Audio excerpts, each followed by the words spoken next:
Hey everybody, how's it going? Thank you, JP Fluff, for the $5 super chat and super sticker, and thank you. Who was it? Paisley Moon for $2 super sticker. Thank you so much. Thank you so much, everybody. Bill, JP Fluff, Becky Kipler, Gamer Girl, Kimberly F. Princess, Robo Granny, Colleen Bennett, Bridget. Happy New Year's Eve, everybody. Yeah, thank you, Magic Mouse. Yeah, we got monetized today. We found it yesterday, and it came in today. That's crazy. I didn't think it'd be that fast, y'all. Everybody ready for the New Year's Eve? Hey, heavens, baby. And the new year. Hey, y'all stupid.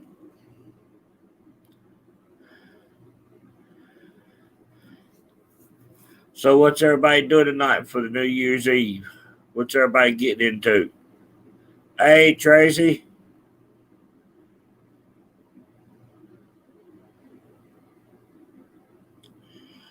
What was Tracy saying?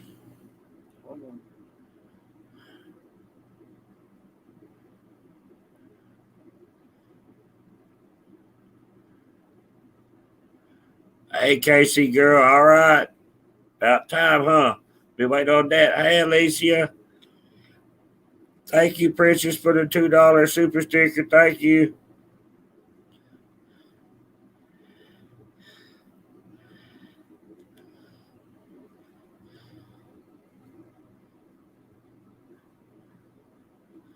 Oh, Colleen, I already know it. I already know what you mean. Tell Tracy, okay? Tracy, okay? Thank you. Thank you. Yeah, Colleen, it's going to get bad, ain't it?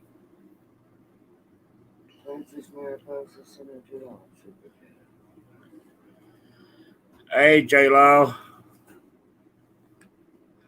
I heard that.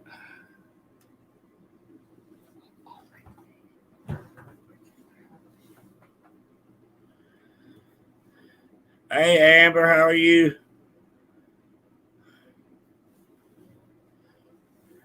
Yeah, kind of waiting to see if anybody else comes in. Yeah, I talked to him earlier. He's probably asleep. He's been going to bed early. He's still a little sick.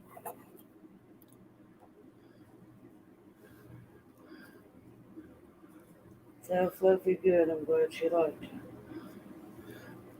She said, good, Fluffy. She's glad you liked it. Oh, y'all talking about that pie? Mm-hmm. Yeah, pie is good. I got about 2 or 3 pieces left of mine, and I'm going to get on them tonight.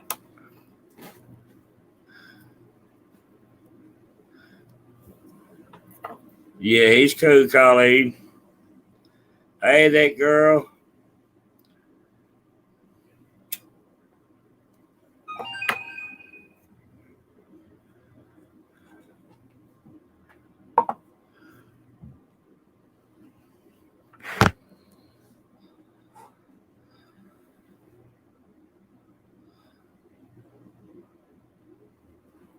Yeah, Magic Mouse, it really is.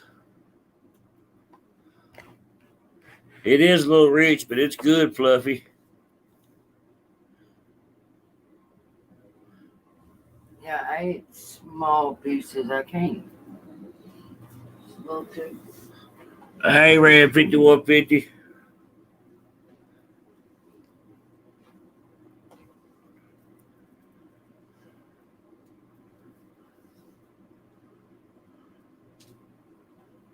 Oh, Kimberly, that makes us feel good.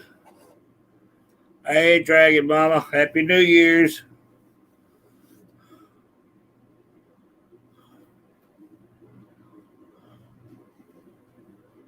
Lavender, that's cool.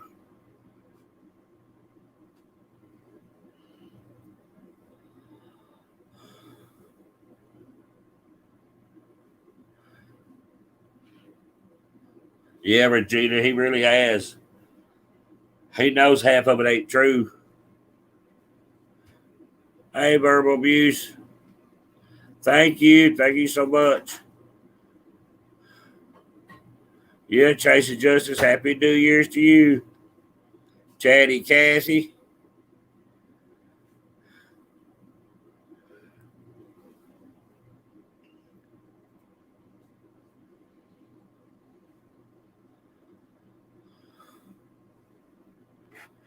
Hey, literally Virginia. Happy New Year's.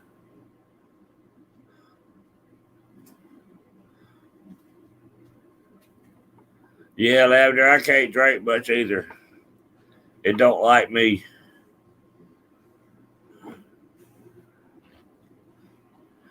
Beyond Stupid, thank you for the $5 super sticker. Thank you so much. Appreciate that.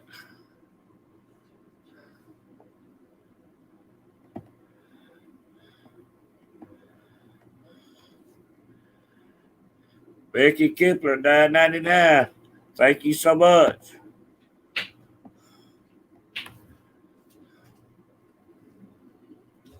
Thank you, Dina. Yeah, thank you so much.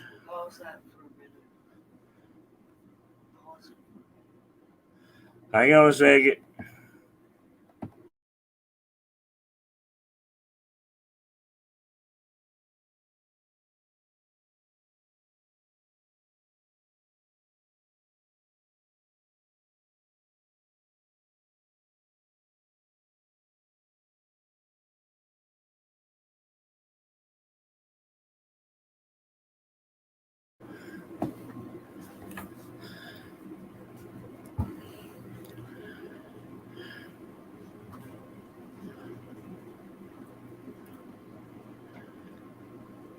Thank you, Brent Montgomery, for the $5 super sticker. Happy New Year to you, too.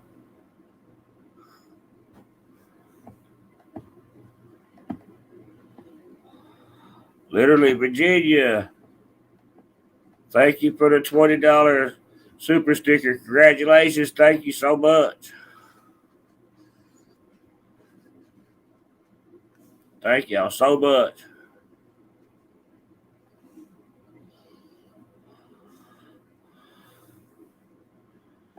Chatty Cathy. Thank you so much. $20 scratch you both. You deserve it. We are frogs.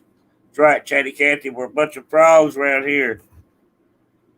Hey, there's Brad. What's going on?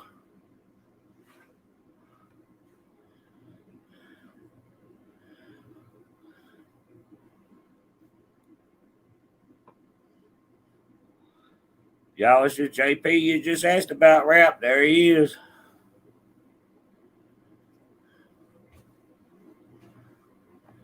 Magic Mouse. Thank you for the $5 super sticker. Happy New Year's, Bob Pa.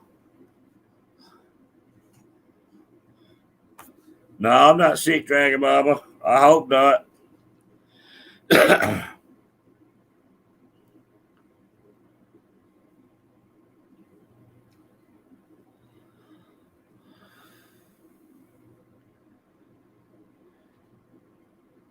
What's going on, Rap?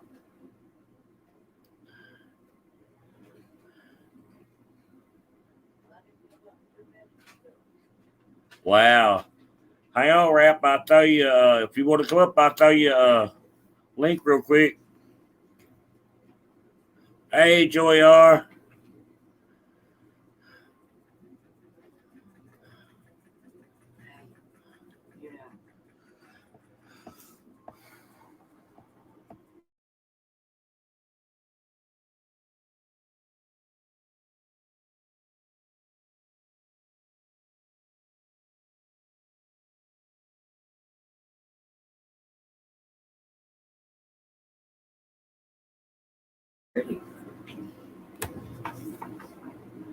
They are ridiculous, ain't they? They just tell it everything. They just making up shit. That's all they're doing.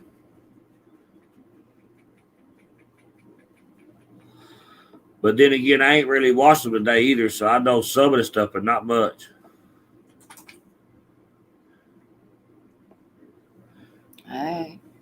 Hey, it worked first time. There we go. Hello, everybody. There's Casley with a $1.99 super sticker. Thank you, Casley, so much.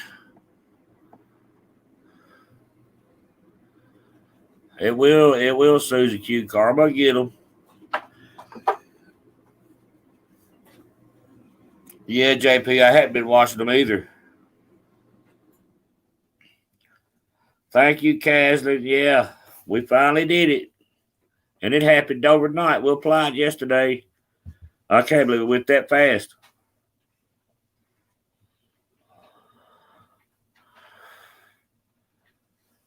Beyond Stupid said hi. Hello. Hey, Buttercup, baby. Happy New Year's.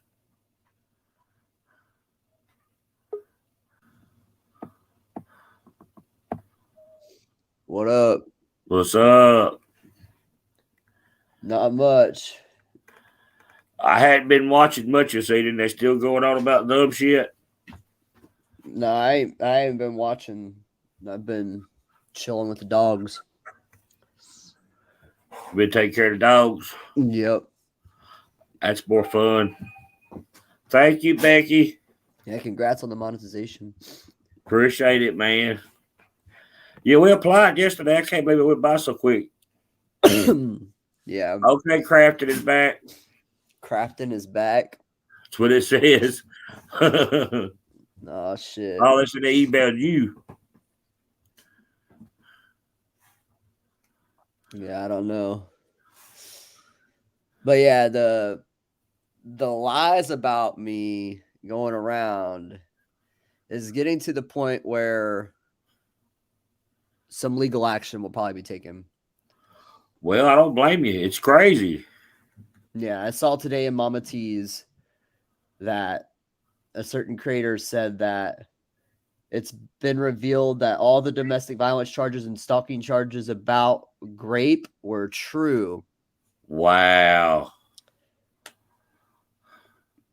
Yeah. So that's crazy. It's getting out of hand, and it's getting to a point where legal action is going to be taken. And it should be. And it should be. Stuff like that right there, they should be able to do that. Not at all. They shouldn't be able to do that at all. No. Because that's just like slander, defamation. Yep. What it is. Oh, thank you, Becky, for the 50 bum Cash App. Happy New Year, rap with the frog. I don't care. People send me information on Nicolina. I'm not going to talk about it. Right, it's better not to. Yeah, I don't care. I'm not going to air out any of her dirty laundry. I'm just going to focus on what I need to focus on and build this, slander and defamation case. Right. That's the way you should do it. Silence is key. That's right. But other than that, how's your day been? I've been pretty good, man. I went and hung out with the kids and stuff for a little while and went grocery shopping and stuff. Just hung around here and just chilled. Went and ate. That's about it. Yeah. Other than that, it's been a pretty good day. It sounds like you've had a good day, man. Yeah. What about you? What all did you get into? You know me. Just chilling with the dogs right now. Got Just one more hanging out with day the till I dogs. get to one more day till I get to see Smokey now. So Right. I'm having those withdrawals. Yeah, you gonna be able to sleep that many hours? Probably. Yeah, it's easier just to sleep off the time because when I dream, she's with me, Right. That's right. Hey, Strange Clouds. But yeah, it's always cool. Get back. She gets back, boy, you'll be happy. Oh, you already know. Yeah. I've already got roses on the counter for her. Oh hell. Yeah, I didn't waste no time. Thank you, Paisley Boo, for the super sticker. Yeah, Rap has more maturity in his pinky than all of them put together. I also heard I also heard I've been hanging out at Jimbo's all week. I heard that you paid him $1,200 to buy his channel, or somebody's like that. Well, see, I only went in his chat one time last night, not all week. I jumped in there and said 2 comments last night. And I said, the first comment was, I made it very clear that the person Mama T was showing was not in relation to me at all. And then the second comment I said was, where's my $1,200? Where's my $1,200? That's all I said. So no, I haven't been hanging out at Jimbo's all week. Another lie. See how that shit travels? All you do is say that, and it's already you bought his channel for $1,200. Good grief. It's those little seeds that they run crazy with. Yeah. It's just so insane to me because they're using Mama T's channel to defame and slander me more than any other channel. That's right. That's what they're talking about. They're going to blow her channel up because they won't use Striker and all that. No, it's not going to be strikes. It's going to be legal action. So yeah. That's what they're doing. They're running her channel hot and saving theirs. Yeah, last night Jimbo asked if I'd take a check from Thelma. Now that's funny. What color roses wrap? Red.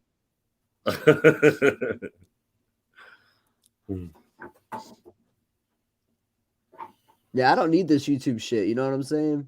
Right. All you got to do is chill. Yep. Hey, Stan, how are you? Isn't he live right now? No, he just come through here. There he is. Hey, buddy rap. You can't be telling everybody we're buddies now. That's a troll, man. That's not the real thing. I just checked. It's a troll. He's live right now, yeah. I'm gonna hide him. Buddy my ass. That's a troll trying to make it seem like we're buddies. Right. Me and Jimbo are not buddies. We've never had one conversation off of YouTube. Not one. Not a single one. Hey, faith over fear. Rap, don't let them run you off of YouTube. That's what they want. It's not necessarily them running me off of YouTube. That's the problem. Like, it's happening. I'm just saying I don't need YouTube to live my life. Even though they make it seem that way. Right. Rap, have you seen those Forever Roses? They last a full year. Well, that'd save me some money. I literally there's always flowers on the counter here. That'd save you a lot of money, wouldn't it? Do what? That'd save you a lot of money. Oh, yeah. Well, that's what I'm saying. Forever Roses.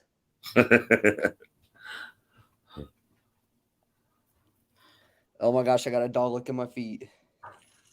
Tofu. Oh, thank you, Chatty Cathy, for the 20 bomb cash app. I stand with Rap. Fuck them lying asses. Well, damn. All they do is lie. That's all they do. Everything they said been the old shit and lies. Everything. They like bringing up old stuff, so we're going to bring up some old stuff tonight. No, are you? Yeah. Yeah, Ernie's their hero again, yeah. Yeah. Wonder how Izzy Pop feels about that. All those have been hanging out together, ain't they? Well, I know Izzy ain't going to be hanging out with Ernie. Yeah, Jimbo's live. That definitely is just a troll. Yeah. Yeah, I checked that it was a troll. Oh, she said it was a troll. Yeah. Yeah, they like hashing up old stuff, so we'll hash up some old stuff. You know, today's old Ernest's birthday, don't you? Oh, yeah? Mm-hmm. Yeah.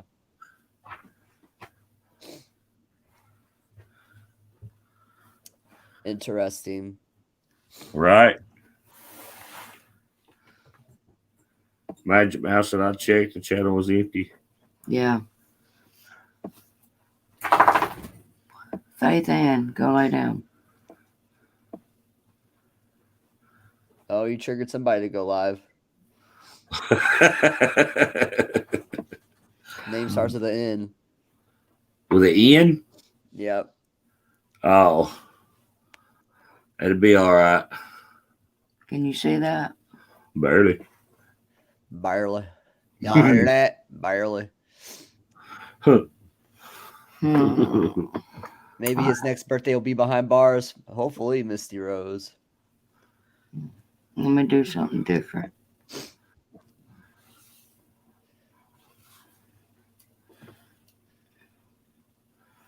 Let me go do something different. Uh-oh. We're in trouble now. Uh-oh. Wow. Tracy, thank you for the 20 bomb cash app. I can't believe they're doing that to you, Tracy. Oh, they've been treating her bad too? Yeah, I don't want to say what they've been doing to her. If she wants to, she could say it in the chat, but That's crazy. I swear to God, if they start that with us, it's gonna be war. That's crazy. Thank you, Paisley Moon, for the $5 super sticker. I said hi, Mama T, and okay, what's that say? And it auto corrected trash bash for cash channel. Oops. Oh my gosh. That's funny.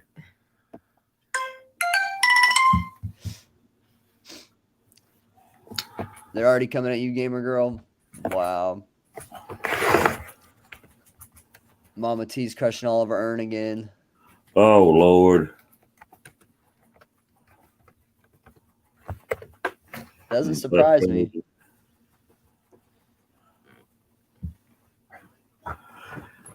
They all hated him for a while. We gotta get past that. What happened to Constance? Huh? Oh. Oh, somebody said, sorry, what happened with Dolly and Earn with you or something? Now I'm a DV lover per in 777. Oh my God. Lord.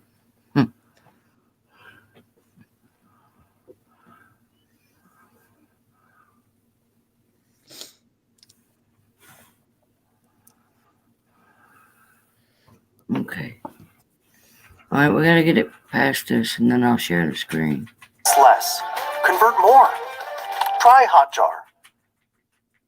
This is the best time of the year to play World of Tanks. Play for free and get tons of gifts. All right.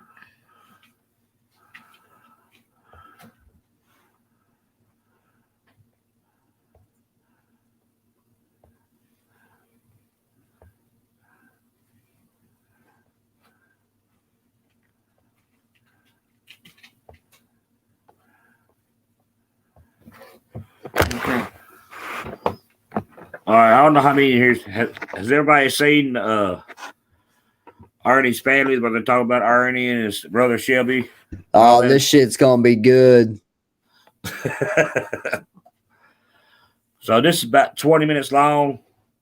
So I'm just gonna let it play. Everybody just hang out, check it out, watch. Take notes, Ernie.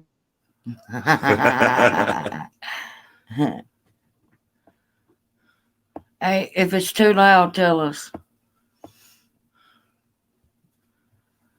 Yeah. Who do you love? You love Shirley? Right here. I love you, Jelly. I know I'm so Can y'all say it better like that? I don't break no drum. There we go. I'm closer to Shelby because Shelby is straightforward. I mean, you know what you're going to be dealing with at the moment. Shelby tells you something, you take it to the bank. Yeah. No matter how crazy, no matter how what, Shelby tells you something, you can take it to the bank. Ernie and Shelby have two, kinda. They've been to psychiatric units before. Him and Shelby went together, actually, in Harlan. And they tried to run. I think they did run away. I think they jumped across the fence when they were playing ball. Typically, there was all there. Yeah. Even when his granddad raised him up there, he'd always tell me, always help Chimley in every way you can, help the little old fella. Yeah. He's gonna have a hard way to go because He just never was all there, you know.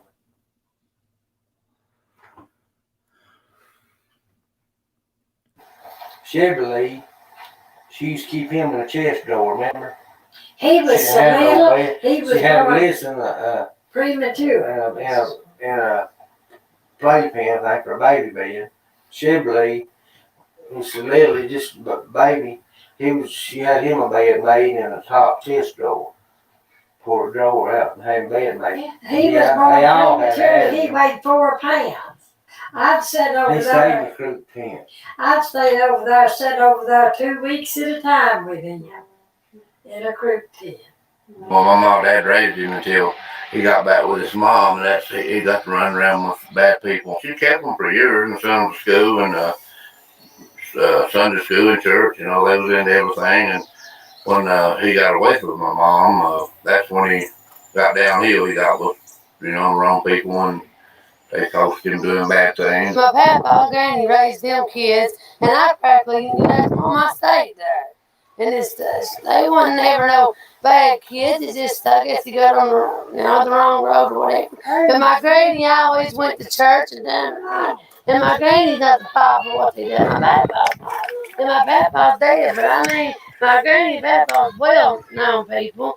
But how them kids turned out to be with Chevrolet, I don't know what happened with them, but I don't think it's right. No, I don't. He tried to kill John Paul too. Yeah, I know why he tried to kill John Paul. John Paul tried to do stuff with Chevrolet. Chevrolet hates John, and he tried to shoot him 3 or 4 times on Mama's porch, and he didn't. And I walked in on that. On Shelby. And John trying, but she quit when I walked in at Mama's. That was John Paul. That was Edith Michelle's son. That he was on them auction cotton too. Anything he tells Chevrolet to do, Chevrolet do it. He beat Chevrolet all the time. Beat him just about to death, and they were just kids growing up. Before Chevrolet was a lot younger, Chevrolet didn't do exactly what he was told. Steal, no matter what it was, for drugs, John Paul was beating on him. Well, Glenn was one who knew about it, said it said sexual abuse, and that it was another boy if our folks hadn't done it. Well, to be honest with you, Geraldine's boy, Jeff, that's what his wife told me was done at that. She told me that both of them, that Ernie was doing sexual abuse. But now I've also heard tales that Ernie was gay.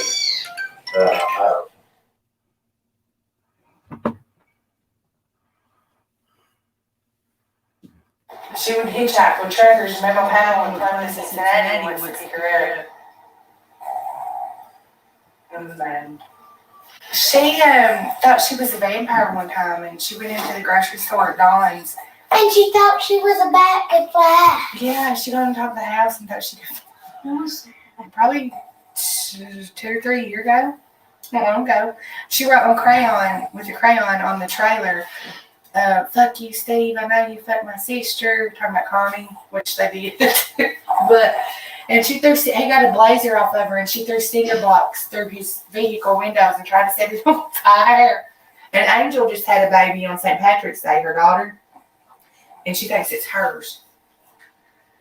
Junior asked her, kept saying, well, who's her daddy, I need to know who my daddy is because I have all these heart problems. They're hollering it's genetic. Well, who the hell's my daddy? Because nobody else had them. Well, she told her Papa was my daddy. She told him Ralph Carter was my daddy. Jeff Brock, the judge that just died, was supposed to be my daddy. I've got 14 daddies. She's got 6 kids, and every one of them's got different dads. We don't know who they are. Just like Shelley said, we're mutts. They act like nothing was wrong with her, like she was born normal.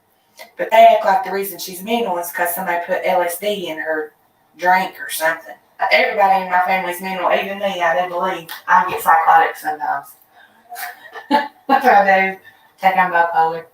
When she was sure, she was really wiped out. She not like she is now. She was way worse than that. I had to She make was her eat and Tripping everything. bad. She was on a bad trip for a long time. I mean, talk TV. Hey, Strange She always Clouds. wear wood, Like to kill vampire, me with all the youngins and her. She'd sit and talk to TV. She talked to the TV. She thought they was talking to Thought her. they was listening and hearing everything we was talking.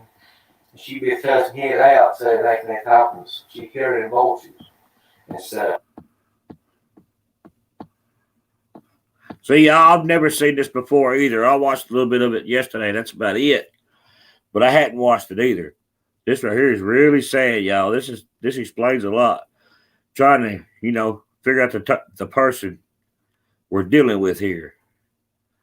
Because you're talking about someone that for the last month or so has been doxing at least one or two people a day. No, I don't, JP Fluff. I don't know who Tiger Queen is. Tracy, this is like a little documentary thing about Ernie's family. And we're going to get into the first day of the trial tonight. If y'all want to. We can start it tonight or we can start it tomorrow. I say we start it tomorrow. I say do this and hang out. But yeah, this room's got a lot in it. You still there, Rap? Rap may be asleep, y'all. We'll get back at it. But we'll watch this right here.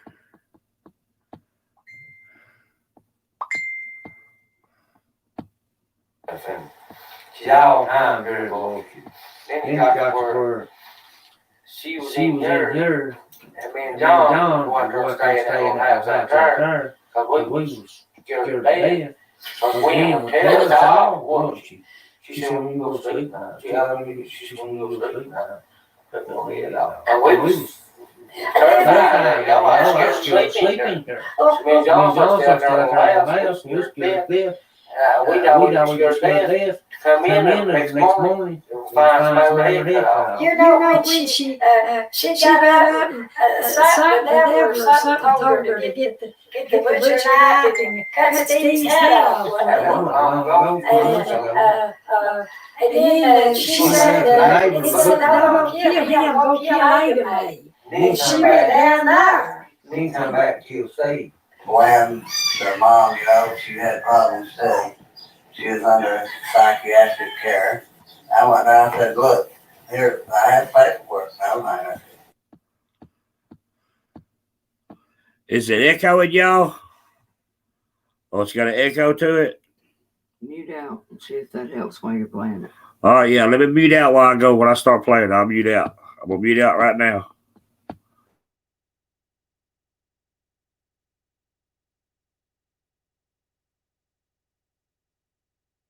These kids, she signed them kids over to me, giving me full custody and control. I've never been proved unfit. I had a new wife. I had a home in Agent Bottom. The job in the coal mine was working. That other social worker come up to my house, take their word for it. That's the reason I couldn't stay with her. Yeah, she just had a whole lot of problems, running with me and doing anything she wanted to do, getting on that dope bad. I'd go to work. She was out with another girl running around most of the time. That other girl was on drugs, and she's dead now. Drugs ended up killing her. But when I go to work, she was out doing drugs, running with other men and everything else while I was at work. Back then, it was mostly smoking pot and then panics. Yeah, she drank too. Anything she get, whiskey, beer, a lot of moonshine too. Just anything they could get. Let me tell you what happened. When she was pregnant with Chevrolet, I was having trouble with her, and so we'd separate. But I'd leave time to me on, and I'd come down here at Ages, which we wasn't divorced or nothing, but we was working on it. We'd separate, get back together. I actually tried to make it work with her, I worked the mines, I'd give her anything she wanted from kids. Well, I was down here in Ages, but they arrested me, come down here in Ages, arrested me, and I wasn't even around them. And I went into the courtroom, and he told the judge, he said, put on hold, took me back to jail. Said, so this woman has been beat, had a baby early, and said the charges might be upgraded to murder on me because Shibley was born early, thought it was. Well, I didn't know what was going on because she had a warrant took for me where I supposed to beat her. I hadn't even been around her. And so I went back to jail thinking, I may be charged for murder if that baby dies. Because she went ahead and had the baby. Come to find out what happened. You can shut that door now. The fine girl I told you about lay on the cloud that she was running with the other man doing drugs and everything she wanted to do. Had cut slip hickeys all over her face. Her, what I mean, make it look like bruises. And then act like I had beat her when I hadn't even been around her. So my sister went and got her and took her to the district judge's house and told the district judge that she was wanting to drop charges on me that I hadn't done nothing to her. So they ended up dropping charges on me anyway. But that's what it was. Lay on a cloud, had sucked hickeys all over her face and everything to make it look like I had beat her. Of course, I told you she had psychiatric problems. She was under psychiatric care, but now back when me and her was going together, she took a bunch of pills to try to kill herself. And supposed to try to kill herself, I'd say she just OD'd then. Took too many of them. That's before Chevy was born. Anytime she get in trouble with something on drugs, she'd tell the judge, just write the paperwork, write down a whole lot of time. She'd tell the judge, somebody snuck something in my drink. He's been abused all his life. Yeah. Shibley has. Shibley's been abused more than any of them has. And Bobby went all kinds of his mommy. His mommy put him up to do everything in the world. Even when she had kids, social workers would go up there. She'd put them kids up to do things for them social workers, throw cats on them, everything. That one social worker was scared to death of a cat. Go out and put them up, throw cats on them, everything in the world, just emotional abuse and physical abuse.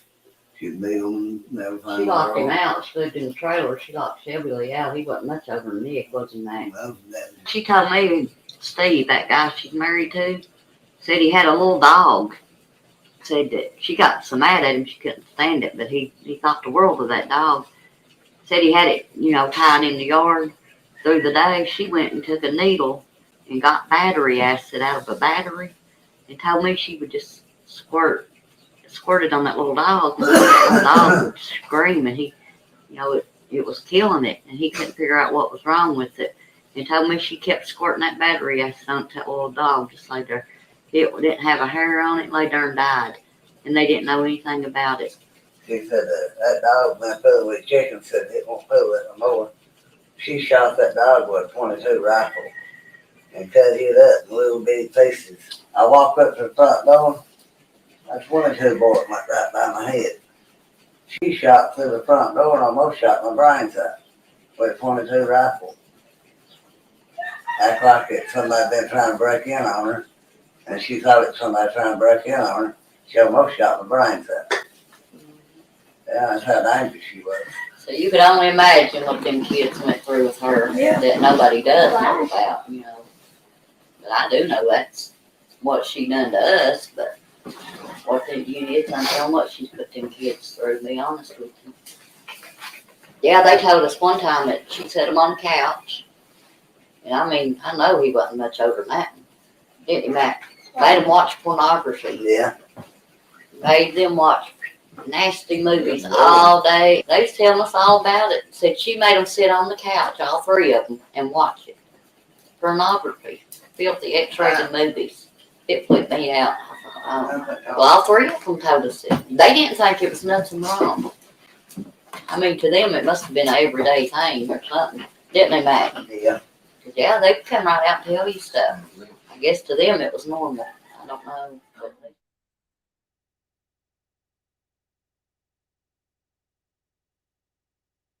Anybody could lead him into anything. They could. I'm a hillbilly, and I don't know how to. I'm not good at talking or words, but anybody could coach him into anything. They could tell him, and he'd give everything he ever had away just to try to make friends with people. And they could tell him to do things, and he would just do it, So he was easily led into anything. Shibley was more or less the one, whatever happened, he took the rap for it. Whatever happened, no matter what clan he was with, when the market down here got robbed, they left Shibley standing. JR took the money and took him a honeymoon trip with the money. Had a Shibley robbed that little convenience store. They left Shibley. It's like they put him up to do it, and then they leave, or Shibley takes the route. Shibley's always, no matter if he was a troubled one, and the Shibley take his shirt off his back. He is a sweet boy. I know he's done wrong, but Ernie should have had it, not Shibley. Shibley grew up with him. I mean, James would have probably been considered like somebody else's father figure, Shibley and James was really, really close, but he would stay with James all the time. I think he's murdered several people. Shibley always considered him like a father figure. I mean, really. James would put him up to going and stealing stuff and giving to him, and everything that Shibley done was pretty much something that James had put in his head to do, Robbing people. He stole vehicles and brought back to James, and just guns, everything, dope. You name it, Shibley stole it, gave it to James. Whatever James wanted, Shibley would get. But Shibley also acted like he was scared of him at one point in time. Shibley tried to kill him. But the gun wasn't loaded. I ain't saying Ernie's involved. I say Ernie was wanting to make a big name for himself. Ernie's always wanting to be something that he can't be. He's always wanting to be a law or wanting attention. He's even hollered he was a bounty hunter and everything else. Shibley was type. Anything you ask him to do, he'd do. He'd help you, yeah. Ernie thinks he's smart. Yeah, Ernie thinks he's a genius. Ernie. And if you look back in his background, you'll find out what he done when he looked all them wrestlers too. Yeah. Like he was a big promoter. He acted like he was a promoter over wrestling. He had these wrestlers that you see on TV, a whole lot of them coming in here. And like he was promoting them, he's going to pay them to come into that wrestling outfit they had over there.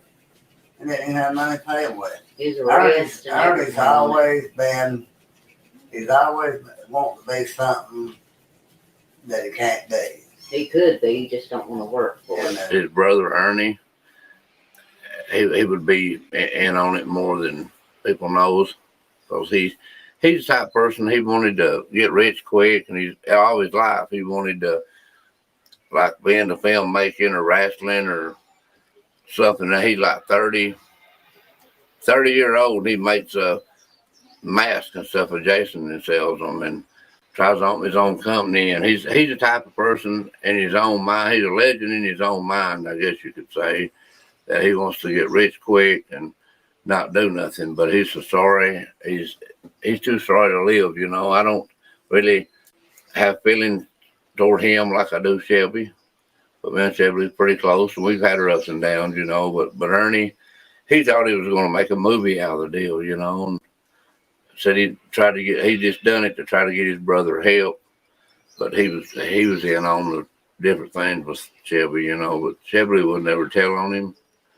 He would tell him, well, just like when he got Shelby for a robbery, he could have told on some boys that really was doing it, and Shelby went ahead and done it. He gave everything to them. They told where he was at and everything. This was in the past, but he had so-called friends, and the friends that he had, but they wasn't any good, and they're still not no good. A bunch of them's in jail now, but everybody turned on him, and people didn't really want him around them because of the way he was and the things he's done.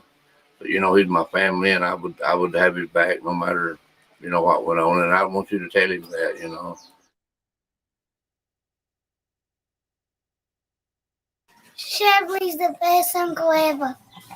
Love you, Shelby Lee. Love you. Love you, Shelby. I mean, he's a human no matter what's happened. He's really, really good person. He shouldn't be in prison. I mean, people have their judgments, but he's my brother. You can't change it. Love you.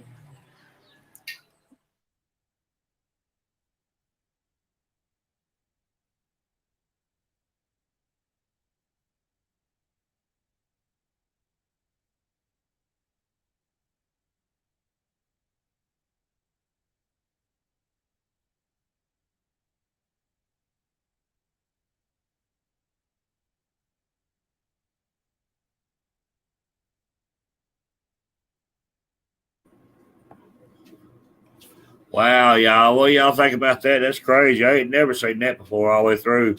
Y'all hear that? Yeah. Man, that's wild. It's sad. It really is. It's really sad. You'll never hear my family talking about me that way. And even his daddy said he always wants to be something he can't never be. Something with law enforcement and all that. It's like he's always lived a fake life. Yeah, legend in his own mind. Yeah. Yeah, they always love Shelby. Skirn Dog, not so much. They told the truth on it, though, on every bit of it. It's the same thing he does now. Yeah, it's heartbreaking, that's for sure. It really is. And it's like the way you hear that, it seems like they really like Shelby, and Ernie was the black sheep. Yep. And he'll go live acting like a bounty hunter here in a little bit. Oh, yeah, he will. His pretend life. Like Scary Poppins said, pretend life. And that's what it is. It's really sad. Yeah, it really is. Yeah, like I said, Ernie wants to get rich fast. He wants to be famous quick. Yeah.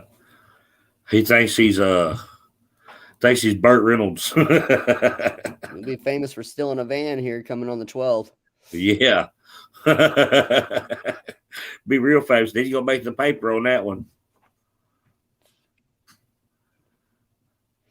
John Cena said he's got the grand finale tonight. It's always the grand finale with Ern. Yeah. Yeah. Oh. Yeah, but he's gonna be doxing everybody tonight. Yeah, he's gonna go crazy tonight.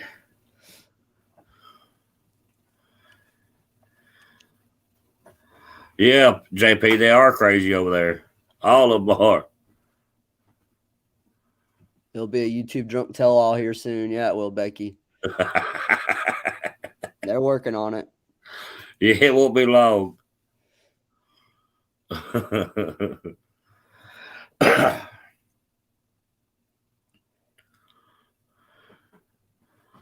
Oh, no, y'all want to start the trial tonight or tomorrow? Oh, you should play the part of Lucinda Lay where she talks about him holding a gun and pillow to her head. He doesn't seem to want to talk about that. You got it where we can play it? We'll play it. Hold on. Let me see if I can find her part. All right. Not sure what day she was in.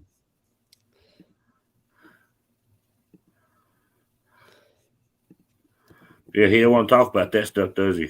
Oh, no. Only about a low rap. You know, you're popular these days. Oh, yeah. I found out that I've been charged with grape now. Yeah. Real popular. The lies have just become insane. Do what? So the lies have just become insane lately. Oh, God. Like I said the other day, you go scratch your finger by the time it gets back to you, your whole arm's gone. Right. Send away testimony in full. Yeah, I found it. It's her testimony in full, but it's 20 minutes. So we can watch it. Okay, we'll watch it. I'll share my screen if you want. Okay. 20 minutes, we'll watch it. I hadn't seen it. They like bringing up old stuff, though, right? Do what? They like bringing up old stuff, don't they? Oh, yeah. They like digging in people's closets and stuff. We'll do a little digging ourselves. Look, the authentic bitch. Yeah. Y'all be on your toes. Tina's been sending out vigilante recruitments to harm people and their property. Tina Simberly? Yeah. Oh, hell. Who said that? Tina Simberly. The authentic bitch said it. Authentic bitch. Y'all be on your toes. Tina's been sending out vigilante recruitments to harm people and their property. Oh wow. Mama she yeah. Well wait, you have rap? Yeah, today. And Mama She's Nicolina said your boy, like your boy Roy Boy.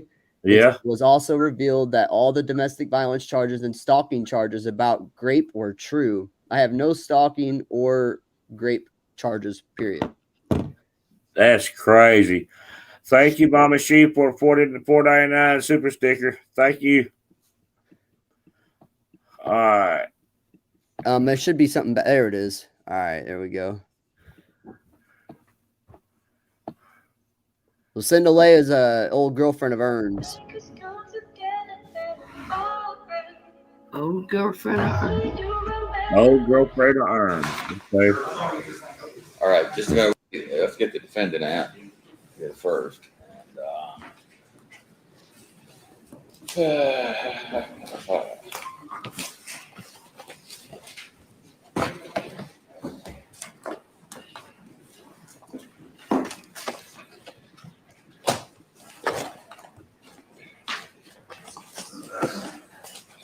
Move just out.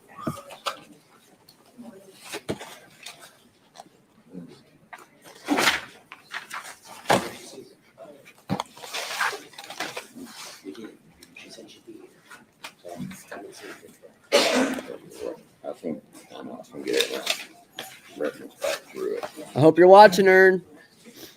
All right. We're back on the record this morning in Commonwealth, Kentucky versus Shelby L. Shell, Harlan Circuit Court, number 13CR0076. Mr. Shell is present. Anytime you want to pause, just let me know. But yeah, if I said Mama She, I meant Mama T's. I'm sorry, Mama She. I was watching as a typo. She said, "Rap." It was not a typo. I got it right here. That was not a typo. She said it more than once. In the courtroom with counsel, Commonwealth is present. So we're still in the defense's case in chief. Defense, call the next witness, please. Oh, I'm sorry. We need a jury, don't we? Boy, yeah, I gotta. We told our witnesses 9. I'm getting way ahead of myself. Yeah, we might have to check and see if they're here, because I think we originally told them 9 when we were asking. All right, please do, and let's go off the record. Well, is the jury coming in now, or we have a bench conference here? Come on up. All right. Yes, sir. I'm going to talk to my team about a potential solution. We may just let it go. Mr. Shell told me that while he was pulling in, some jurors saw him in the back of the cruiser. I don't think it's an issue right now, and I'm going to talk to my team about if we can propose a solution. But I just wanted to bring it to the court's attention. Okay, I don't think that. I mean, obviously, he's in custody. Right. I mean, and that's. Oh, we're gonna just get to the part where Lucinda Lay starts talking. All right. You gonna say something? No, go ahead. All right. It's a little flat black microphone on the bar there in front. Right? No, this one right here. Oh, I'm so sorry. Right here? Mm-hmm. Yes, ma'am. Okay, thank you very much. All right, Mrs. Karen. Okay, good morning. Could you state your name for the jury and for the clerk to make sure she gets it written down right? My name is Lucinda Lay. And that's L-A-Y? L-A-Y, correct. We're asking today how you knew Ernie Shell. I met him through a temp agency. We actually rode to work back and forth when I first started at ISIN. Were you ever in a romantic relationship with Ernie Shell? Yes and no. And what was his reputation for honesty? I know of none. I don't believe he was honest at all. Wow, y'all hear that? That's I don't understand that he wasn't honest at all. Not a bit. Nope. Why do you not believe he was honest? Because he would use my car, and I let him because he would drop me off at work, and supposedly he was working. He wasn't. I don't know where he was. I never knew where he was. I would come home to an empty tank of gas. And I asked him, I said, where's the gas? I don't know. I said, where'd you go? I had to go to this store, I do this, that. I said, I thought you worked. Well, yeah, I worked a little. I said, where do you work? Well, that's not important. I said, you're using my car. How's that not important? And it's just a very, very bad situation. And in addition to his issues with honesty, did he ever threaten you or your family? Yes. And can you give more information about that? If I wouldn't let him have what he wanted or have his own way, especially when it came to my car, he wanted my car. He threatened to kill me. I made him really super mad one night, and I love my granddaughter very, very much. She was very small. She was around 2 or 3 years old. And he said that he would hang her up by the ceiling fan and choke her to death unless I did what he told me. I messed up. I gave him a ride from home. My car blew up. If I had any Council idea. approach, please. Oh, I'm so sorry. Forgive me. I'm sorry. I apologize for that, and I apologize for the emotional outburst. That's all right.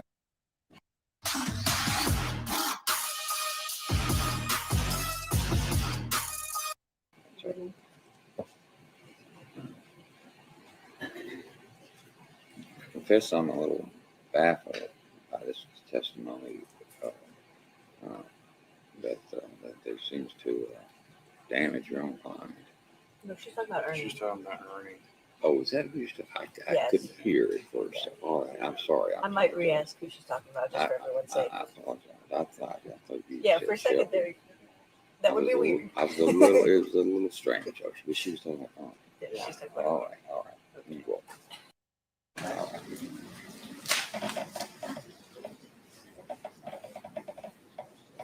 I'm sorry, Miss Lay, and it may be because it's early and we're all still trying to listen to what you're saying, but you're talking about Ernie Shell, right? Correct. Okay. You do know Shelby Shell. Yes, I do. And how do you know Shelby? I know Shelby through his brother. And what kind of car did you own in 2013? 2012 Dodge Caliber. And that was the car that Ernie was borrowing Correct. from you?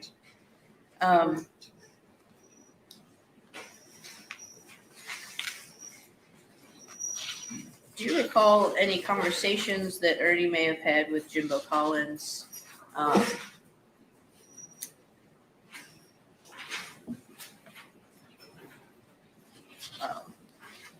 About setting up Ernie Shell, or about setting up Shelby Your Honor, Shell? we approach. Yes.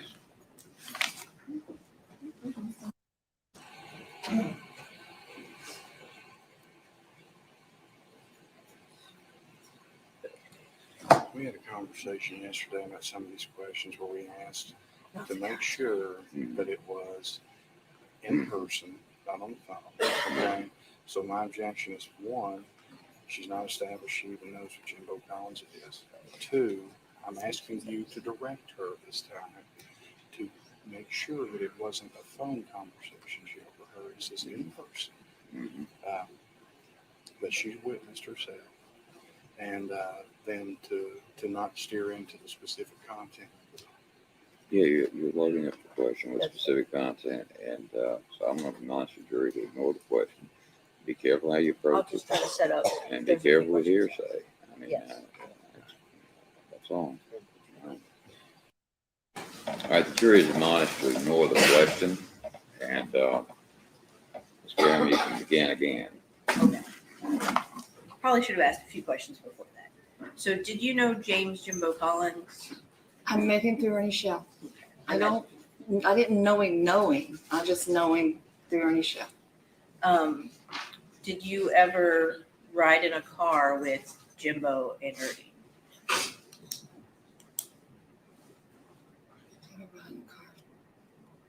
It was all in my car. I never rode with Jimbo and Ernie. So you were never in the car with both of them at the same time? That didn't. Well, Jimbo, if Jimbo was in my car, then yes. But as far as being in Jimbo's vehicle, no, I never was. So you don't remember giving a ride to Jimbo and Ernie at any point? I know it's been several years, so that's. Let me think one moment, please.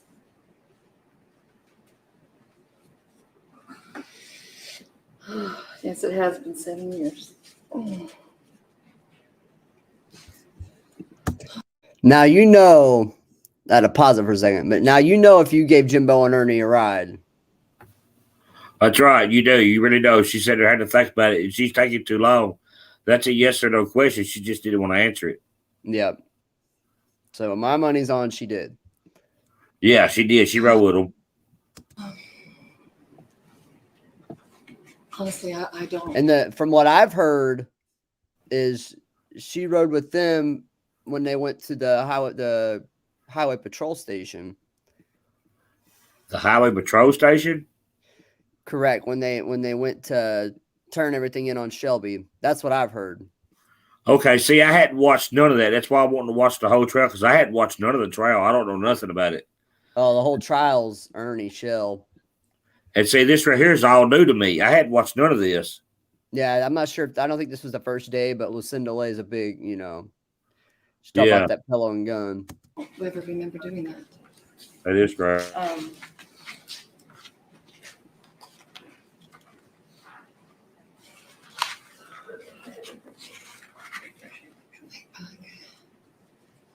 Is there any other something else that maybe could spark my memory? Like I'm trying to find something so I can something to refresh your recollection. Please. It's been an extremely long time. She said she couldn't remember. So let's go on. I have a little something to help her. Wait a minute. Come on up here.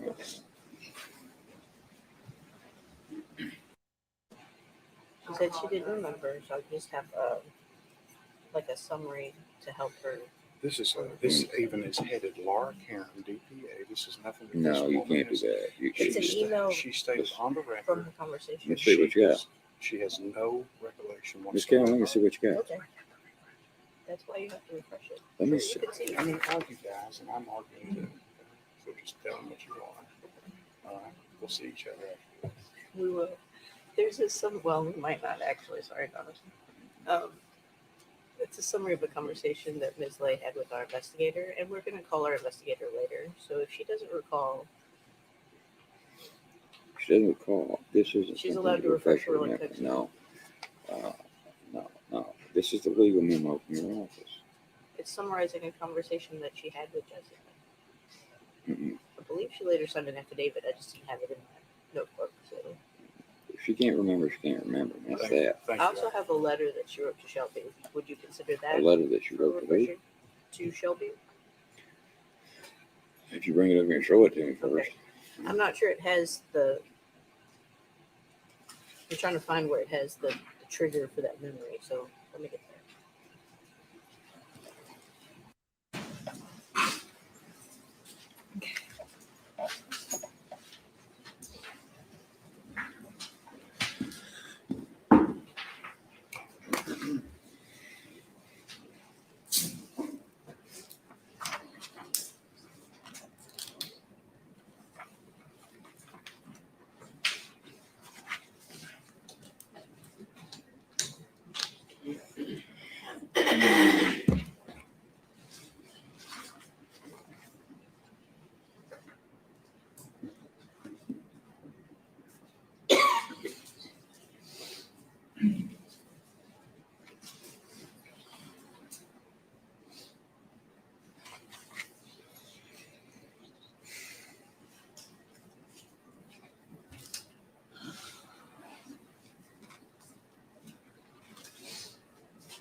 You know, I'm just not going to worry about it. Okay, move on. People Let's think go. about it. So just to make sure I ask the question, you knew Ernie Shell to be untruthful. Yes, ma'am. And that's your testimony here today. Yes, ma'am. That's all I have for you. But the Commonwealth may have some questions. Ross. Hello, man. You were asked earlier if you had a romantic relationship with Ernie Shell, is that correct? Yes, sir. You said yes, no. What does that mean? That means I was in an abusive relationship, sir. Excuse me, I couldn't hear you. That's what that means? Yes, I sir. couldn't hear the answer. Did she say abusive relationship? Yeah, she said abusive relationship. Huh. And Ernie says I'm abusive to women? Right. Let's go back. No. What does that mean? That means I was in an abusive relationship, sir. That means I was in an abusive relationship, sir. That's exactly I'll right. tell you one thing. There ain't ever been one woman testify on the stand that I've been abusive. He's accusing other people of things he's done. Ernie, play one clip of a woman testifying on the stand that I've been abusive, Ern. You're the one that's abusive to women, Ernie, not me. And I tell you what I've watched so far, man, it just blows my mind to know. Man, he's sick. He's sick. Hey, and that's just what I've seen so far. I'm going to clip this and play it every single time he says I'm abusive to women. I would. Yeah, she's about to get straight to the point, too. Let's continue. All right. Excuse me, I couldn't hear you. That's what that means? Yes, I sir. couldn't hear the answer. I couldn't hear the answer. That means I was in an abusive relationship. So is it safe to say your relationship with Ernie Shell did not end well? No, sir, he did not. He threatened to throw me away in a mental home. He said, I'll make sure you'll never get out. Wow, Ern. No, that's crazy. Yeah. Sir, I do not like Ernie Shell at all no more. When I first met him, I thought he was a really wonderful person. I thought it was great. I was working 7 nights a week at ISON as a temp agency through APS. So We you used the one don't car. like Ernie Shell? At Yes this or no? moment, That's a yes or no question. like in what way? Explain. The common lay meaning As a of person, yes, I like him as a person. Yes. As what he did to me, no, sir, I don't. So earlier when you said you didn't like him, now you're saying you do like him. I'm saying as a person, I like him As because a person you like him, but what he did to you, you don't like him. correct. So that changes what you stated earlier about not liking him, generally. I've been taught this. She's scared. And in 7 years, I've had to learn this. She's scared and his sister's scared of him. Yeah, you can tell that's why she keeps saying that. She's scared. Yep. That you have to learn to love and forgive. Because if you don't, your life will never be right. So I've had to learn to forgive Ernie Shell. So you do like him now? I have to. Okay, thank you. No further questions. Can you redirect? There's no redirect, Your Honor. All right. Is this witness excused? She can be excused. All right, ma'am, you're excused. Thank you. Thank you, sir. All right. Okay, you may call your next witness. Well, there's Lucinda Lay. All right, that's the one here. Well, that was Lucinda Lay. You just got done with it. Okay. Wow. This is not today's channel. Not today's channel.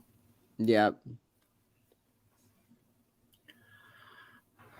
That's crazy, man. This he's fucked up. Yeah, he is. That's right. Switch to the sweet 12th is the 12th. Thank you, Tracy, for the $10 cash out. Thank you so much.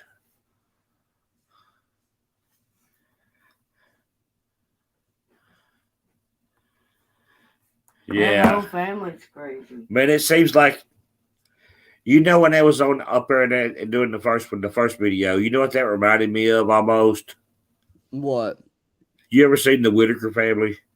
Yes. They kind of favor that, don't they? Yes. Just not quite as bad, but pretty close. Pretty close. Not quite as bad, but pretty close. And it's really sad. It seems like, you know, like that girl said, who was that? It had 6 babies and 6 different daddies. Yep. And it explains a lot of who we're actually dealing with here because, you know, he's been running around for over a month doxing everybody. And you heard he don't really care as long as he get his way. That's right. It's all about what he wants. Well, people told him last night that the information he was putting out was not right. And he said he didn't give a fuck. Yeah, he said, I don't give a fuck, and put it out anyway. Yeah. We're just hanging out, switch to the suite. So he's just, you know. He's putting out anything. He don't care if it's the truth or lies, whatever. He's just throwing anything out. Whatever he comes up with, he's just putting it on somebody. Y'all want to watch Ernie on the stand? Yeah. Watch all Ern on the stand. All right. This is going to get good. I'm learning a lot because I hadn't seen none of this stuff at all.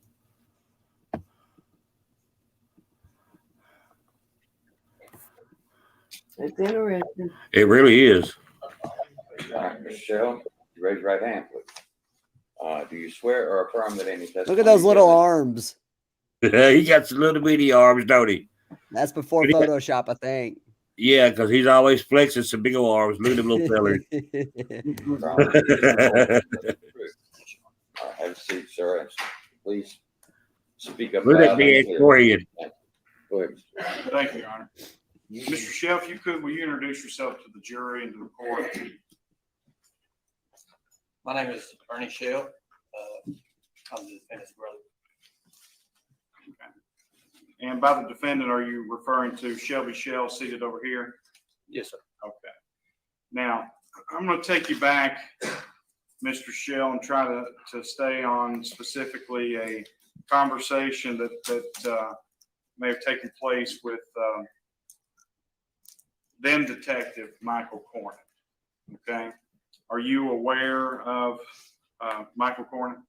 Yes, sir. Okay. Do you know him, know his face? Can you recognize him? Yes, sir. Okay. Is this Michael Cornett over here in the courtroom? Yes, sir. All right. Do you recall speaking to Mr. Cornett on or about February 25th, 2013? Yes, sir. Okay. How did it come about that you were in a position to be speaking with Mr. Cornett? Me and the defendant and I, we took a ride to Harlan, and he discussed pretty much all the actions that had taken place 4 or 5 days prior, and just with some of the actions that he had done during that, I knew that something had to be done. So. Okay. Now let me ask you specifically: did you and Shelby talk on the phone? When was this? Multiple times. Just ever? Have you ever talked on the phone yes, with sir, Shelby, yes, your brother? Yes, sir. Okay. Now you stated that you're related. You've already said he's your brother. Can you recognize him? Do you recognize his voice and things of that nature? Yes, sir. Okay. About this period of time, February 25th, 2013, February 24th, 2013, did you ever have a conversation with Shelby Shell on the phone wherein he was talking about Ronnie King? When was the date? February 25th, February 24th? No. Okay. Not on that.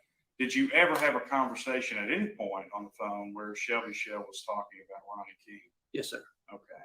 And what was stated within that conversation? It was about a week prior to that day, or no, it was about 2 weeks prior to that date. He would ask me if I would give him a ride to Everett's, and he kept naming this Ronnie King. And the only way I've ever heard of Ronnie King was through he was a manager or something at some apartment complex in Eastbrook. And he stated that he had worked for him before and he could make money off of him, and that was pretty much it. Okay. And of course, I never did do that. Never did do what? No, I never did take him to Ronnie King. Did he tell you why he was wanting to go to Ronnie King? No, he just said he worked for him before in the past and he could work for him and make money. Okay. All right. Do you recall informing Detective Cornett that Shelby had called you and started speaking about the death of Ronnie King? It was not a phone call. It was face to face. Okay. The first time was face to face? The first time was he had hinted on that. He said, "Did you hear about what happened to Ronnie King?" And I said, "Who?" Because that was not even a familiar name for me at that time.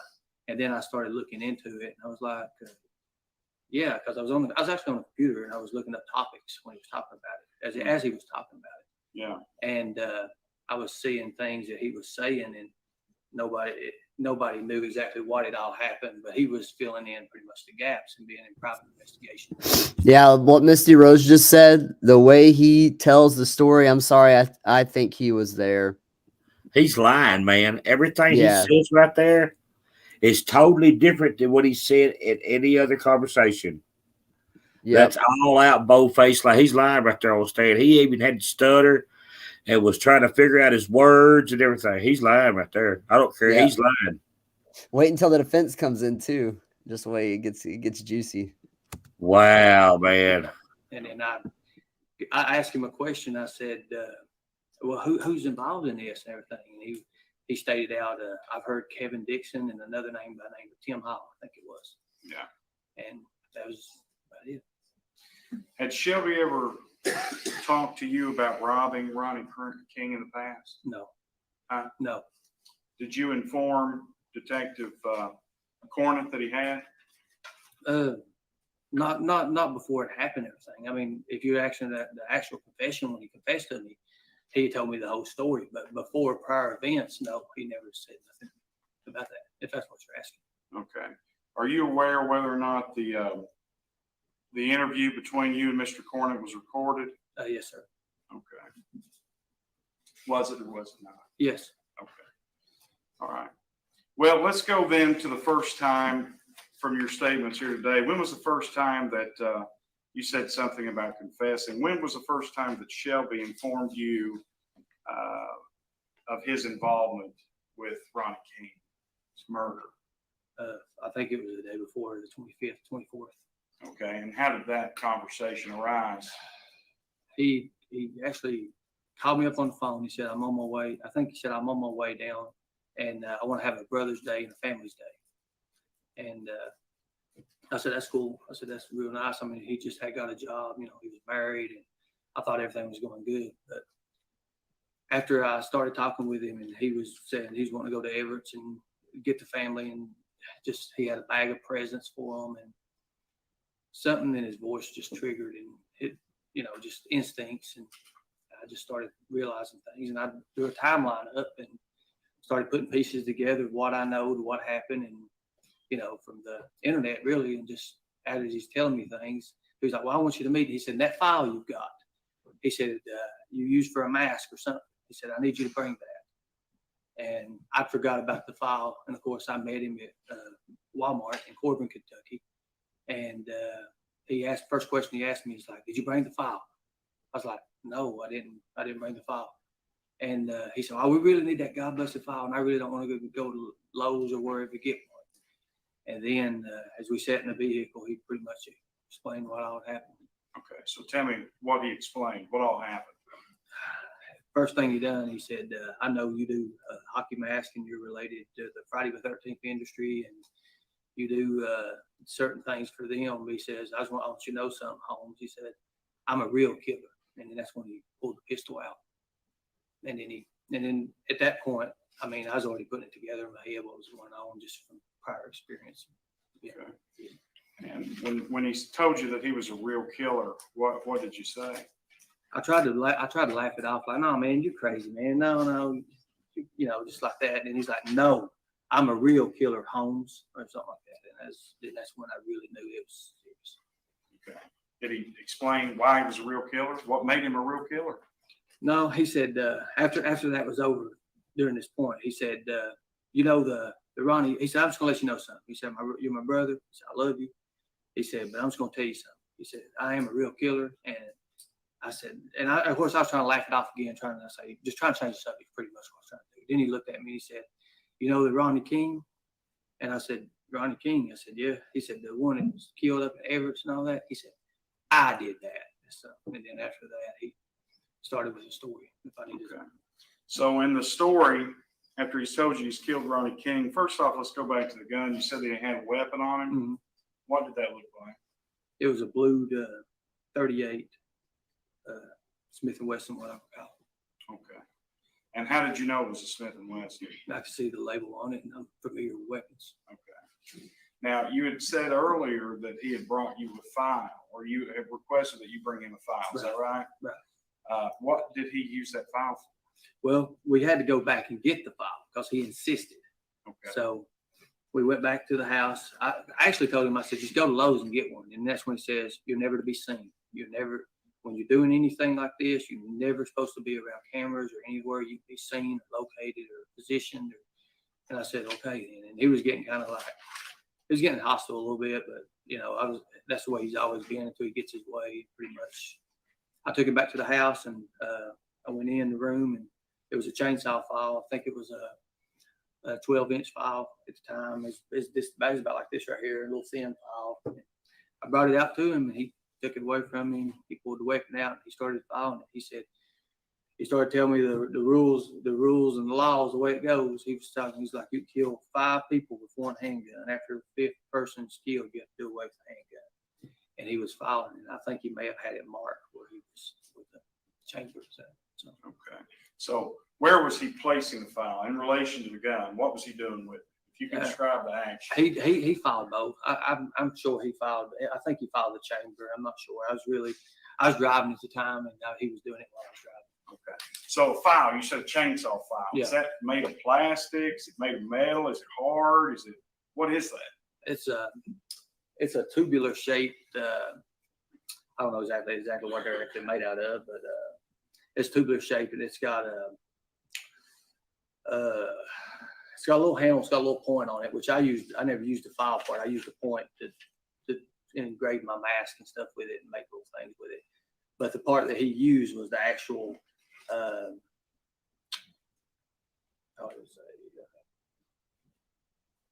file part of it. The actual part is actually got the riffles and stuff on it. Okay. How was he connecting the file to the gun? On some of these questions, you know, they may seem foolish, but I don't know anything about files and guns. Right, that's what I'm saying. Yeah. What they're made out of. Right. But I think he just opened the chamber, and he was sitting there, and he was just, going down the chamber. So he was filing the chamber. He was filing the weapon, yeah. Okay, all right. Let's move back then. You said earlier that at some point he started describing to you the killing, the murder. Did he inform you how he entered Ronnie King's house? How did he get in? He told this story that he said there was because he kind of was skipping bits and pieces of it, and then I pretty much was asking a few questions on making him stay on subject because I could put a timeline even further because I already had started. I mean, I'd already had suspicion, and as he's told a story. He said Ronnie was on the phone with his mother. And he said, Mom, Kevin's supposed to come by. Kevin or Tim or somebody's supposed to come by. And later on. And he said, pretty much, there was a knock on the door after that. He said, oh, Mom, it's Kevin, it's Kevin. And then he hung the phone up. And then when he said, who is it? They said it was Kevin. He said it's Kevin. So that's okay. So Shelby told you that he heard Ronnie King on the phone tell somebody. You don't know who that was, right? His mother. He said he was on the phone with his mother. He could hear him talking. On the phone with his mom, and he said, Kevin's at the door. Right. Kevin. Yeah, because he knocked on the door about the time after he heard that. That was his way in. That was his whole thing. Okay. See, when anything with Shelby Lee always the kind of person, he'd tell a story and he would leave certain parts out of it, but then he would go back and he'd fill the gaps himself, and he just had to keep an open mind about everything. All right. So he says he hears Ronnie King say, Kevin's at the door, and then you just stated that Shelby told you that he said, when Ronnie King said, who is it? Yeah. Shelby said, it's Kevin. He noted to say it was Kevin because he heard him talking to his mom that Kevin was going to be coming there. So that was his entryway. So he got in that way by saying it was Kevin. Yeah. He said when Ronnie came to the door and opened the door and seen his Shelby Lee, he said, oh, man, you ain't Kevin. He said, oh, man, I just playing with you. Hey, what can I do? And he walked in for him and everything. He opened the door and he come on in, Shelby, and then I tell the whole story from me. Yeah, let's keep and what happened after he says it's Kevin, he gets in the door and he says, what happens then? He said, I need to make some money. He said, I need to make some money. Anything I can do for you? You got work or anything I can do? And then Ronnie said, no. He said, no, Shelby. He said, you can, I ain't really got nothing at this time or something like that. And Shelby said, well, can I do anything, for you? And hand it to him. And he said that Ronnie said that, yeah. He said, you can give me head or something for 20 or 30 bucks. I forget. He jumps on the bed and puts his arms behind his head. Okay. So he's gotten in the house, Shelby. Yep. And he's asking Ronnie for money. Right. And he says, yeah, you can do sexual favor. A sexual favor for $20 for me. I'll give you $20. Yeah. Okay. So then what did Shelby tell you happened? He said Ronnie jumped on the bed and put his hands behind his head and just rested up on the pillow. And Shelby said that he looked through the room and he noticed he's seen a shotgun or something in the corner. And about the time he seen that shotgun, he had his hand coming out of his pants where he had the gun. And then he said he looked back at Ronnie and he said Ronnie had already had him beat to a weapon. Ronnie already had a weapon.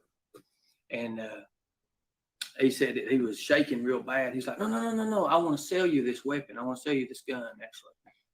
And he said, no, Shelby, something's up with this. And he pretty much, he said, Shelby stated that during the time he was shaking everything that he shot and it went by him. And he said, no, you don't understand. He was trying to make his way toward him. So he talked him out of putting his gun down. He said once he put his weapon to the side, Shelby was close enough to hit him with the back end of the weapon or something and hit him with the elbow and stuff. Okay, so was that it? Was it over then? He just hit him with the gun? No. He grabs a hold of him and he tells him, he asks him, he's like, where's all your money at and this and that. And at this time there was a shelf or something. He's pointing, he's like to the shelf or something. And he turns over the whole shelf in a bookcase. And he said in a bookcase, there was like a key or some other, I don't know if it was jewelry or what it was at the time, but there was something in that bookcase. And he had a bag and he just started stuffing stuff in it. And he was trying to get him. So he said he put the gun up to him and he asked him what the code for the safe or something was or where the key was at. I don't know. I can't recall that. Okay. Yeah. At any point in time, did Shelby talk about restraining Ronnie King? Yes. What After happened? that, he made it look like he was just going to rob him. He kept telling him, he said, I'm going back to jail anyways. I can't stand this. I can't live this kind of life. And he says, I tell you what I'm gonna do. I'm just gonna tie you up and I'm just robbing you. And my life's already ruined. So I guess he coerced him into thinking that he was just gonna rob him, but he was gonna tie him up. Okay. How did he tell you tied him up? He said he used duct tape and zip ties. Duct tape and zip ties. Where did he tell you he duct taped?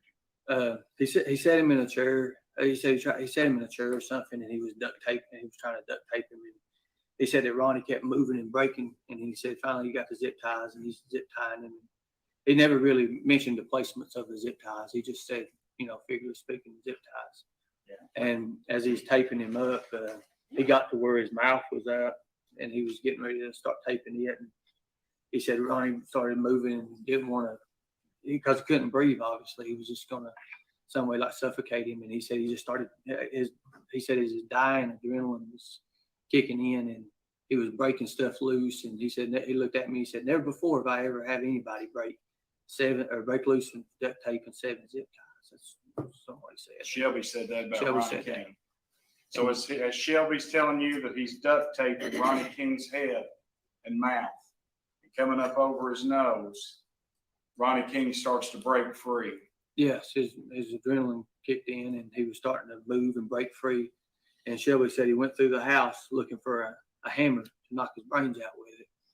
And he said he couldn't find the hammer. And then he finally found that pillow, and he said he tried to finish doing it. He said he was coming up out of it. He said he put the pillow over his head.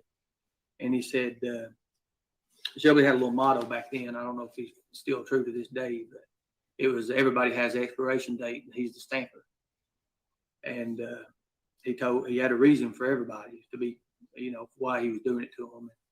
Like even members of my own family or our own family, he had reasons that he wanted to, go forward with. But anyways, he told Ronnie, he said, "You remember my son and Tabitha? They lived in your apartments and everything." He said, your apartment had mold or something in it and you didn't do nothing about it. My son ended up in the hospital, and he said, that's your reason to die. And he said he put the gun over the pillow, and he said he pressed really, really hard. And he said, as he's doing it, he said, Ron, he said, they can live there for free. They can live there for free. And he said, they don't live there no more, motherfucker. And bam. And that was, now, doesn't that sound like someone who was right there? He knows every detail. If he wasn't right there, he had to be there because nobody's going to explain something to another person in that much detail. Yeah, well, he explained all this to his sister Amber on the phone talking to the Kentucky State Police because they went over and they recorded the call with Amber. You got that? Yeah, there's transcripts on it. We can go over it one day. Okay. Yeah, not today has them. But man, you can tell way he's talking. He is lying. This is all lies on him. He can't look the man in the eye. He's just going through too much. He's double talking, stuttering. I think the details aren't lies, you know. I think he's just trying to put a pin on his brother. That's exactly what he's doing. That's what they're doing, setting his brother up, what it sounds like to me. Crazy. I believe everybody's right the way I'm hearing now. When I watch this trial, I know.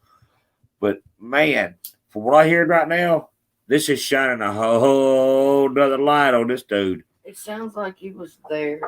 Yeah, it really does. From what I've heard, just with the videos, with a little bit we've watched right here, because you got to think, I never really paid attention to it that much, and I never really watched it. I know. And I'm sitting back now watching this, and I'm like, wow, this is crazy shit right here. Y'all hear these fake dogs barking? Yeah, the dogs that you're not around.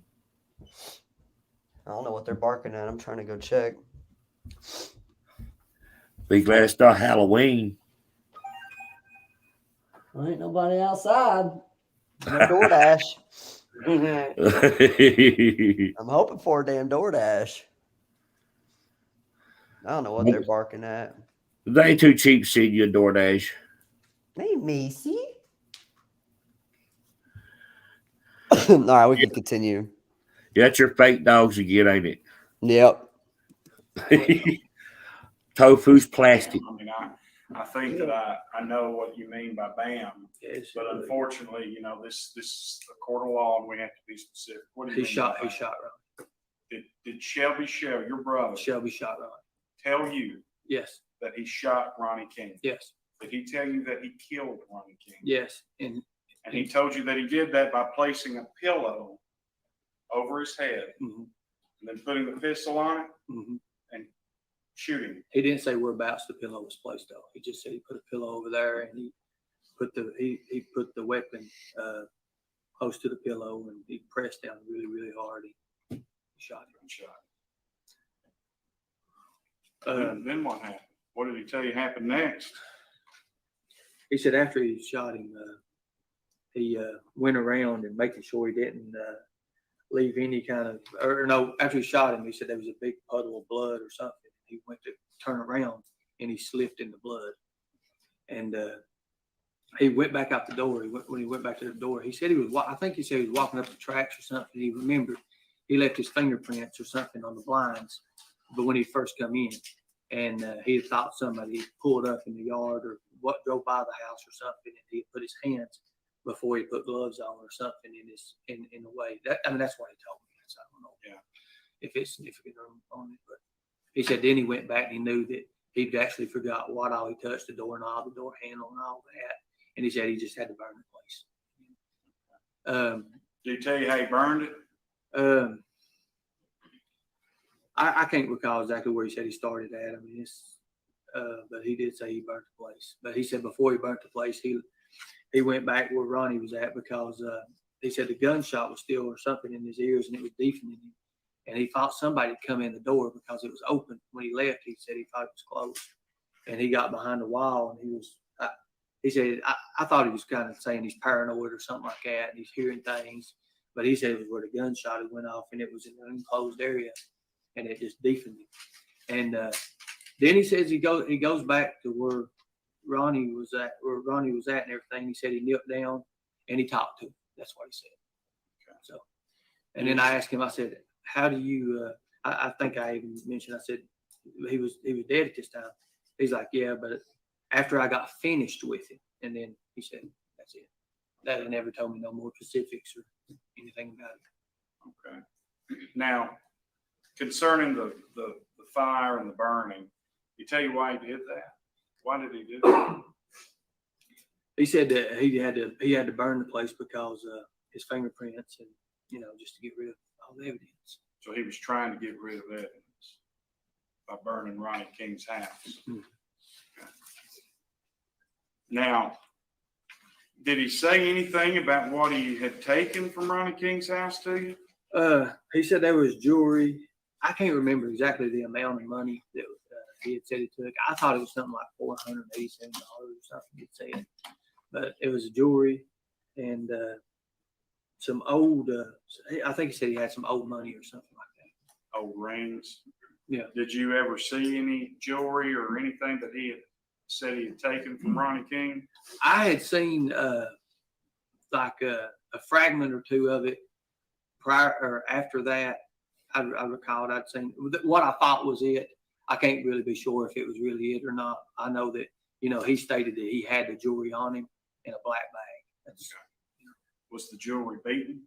Yes, it was crushed up and beaten at the time I seen the pieces. Did he tell you he'd done that, found it that way, or that he'd done that? No, he done it.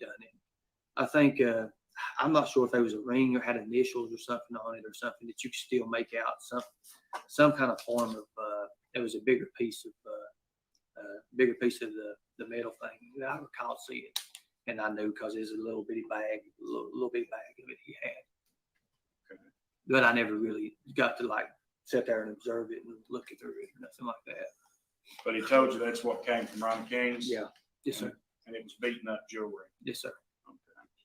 Do you recall telling the detective that Shelby had $60-some on him?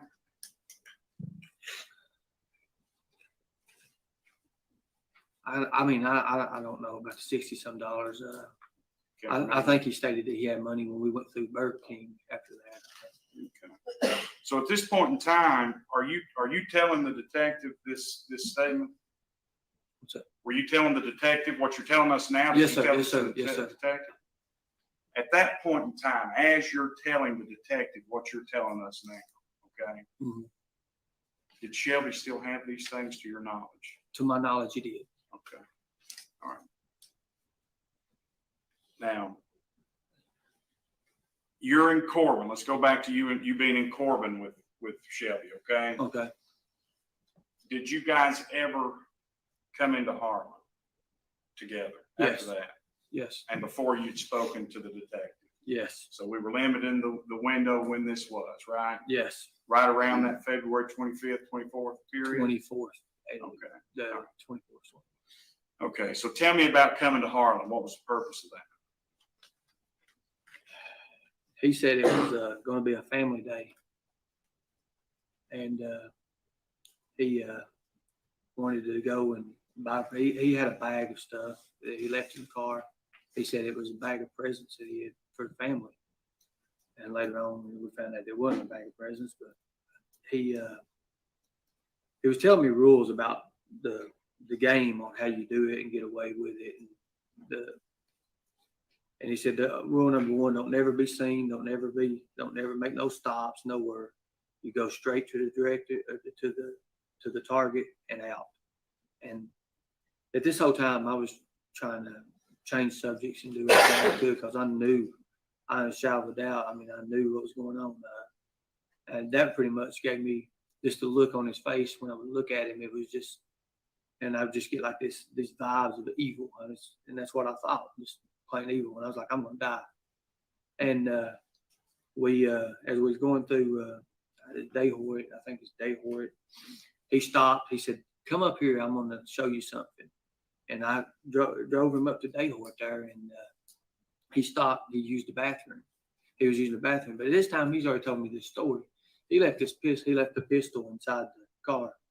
And just like I told the detective, I said, I started to grab the pistol myself and shoot him because I knew what he was doing and I know what he was going to do because he'd already been, just letting on hints of what he's wanting to do. And then just, I don't know, it's just my family, when it comes involved with my family, the things he said that he was going to do and how he's going to start pandemonium and the things that he know how to get away with and do. I couldn't do that. I couldn't go through that. I couldn't watch my family just be one by one took out of this world. Couldn't do it. As you were there in Decoy with your brother, were you fearful? I was very scared. I mean, I've been a bounty hunter for, at that time, 12 years. And, I mean, I'd seen things before, but nothing like this, and put myself in a situation where I'm in it.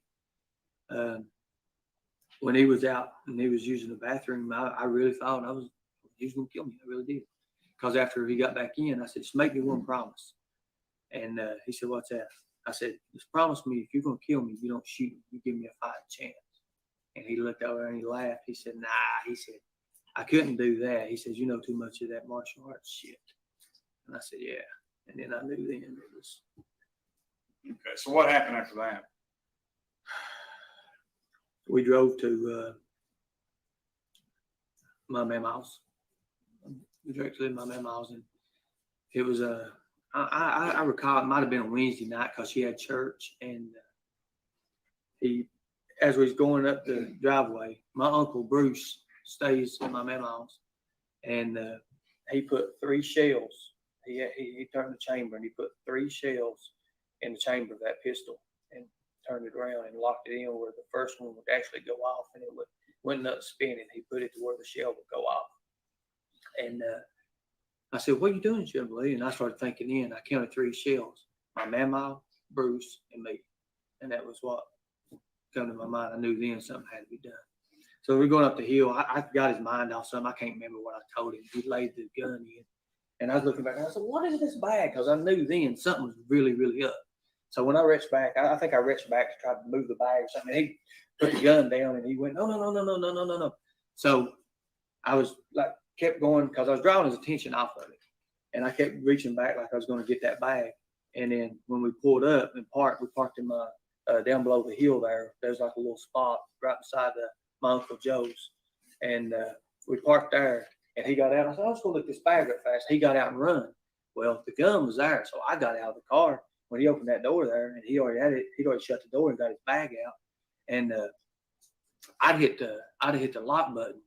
And he said, no, I need to put this back in. Then I knew he was going for that gun. He wanted to, but the door was locked and I wasn't doing it. I said, Luke, what's wrong with you, man? I said, wait, why are you trying to do that? So I had to kind of start thinking like what a criminal would think like, and just years of experience and knowing how to kind of like deter situations. I kind of start saying, dude, it's the end of the month anyway. Ain't nobody got no damn money. Oh man, you're right. We need to do this. So anyway, we went to my mama's house, and my brother tried his best to get her to ride with us to church so we could take her to church. And I said, no. I said, Dub's already coming over, and she rides with him. And it was right at church time. And I finally confessed, and I tried to give hints to my uncle what was going on, but Chevrolet would follow me everywhere I go. And I was sitting there like, Bruce. And Bruce was asking some crazy questions. I thought he's getting ready to get killed. Because he was like, well, what are you boys doing up here? There's some reason you're up here. There's some reason that you're up here. Something's going on. And I was sitting there like, and I was trying to give him facial expressions to shut up. And I tried to let off numerous hints, but I couldn't. And finally got Chevrolet back out of there. And then we pretty much got him to leave and everything. But when we got back to Harlan, he was chanting. He was like, all these lawyers, you're friends with all these cops. They're your buddies. They're your friends. Russell Allred, Johnny Turner real good. Jeff Brock, Henry Johnson.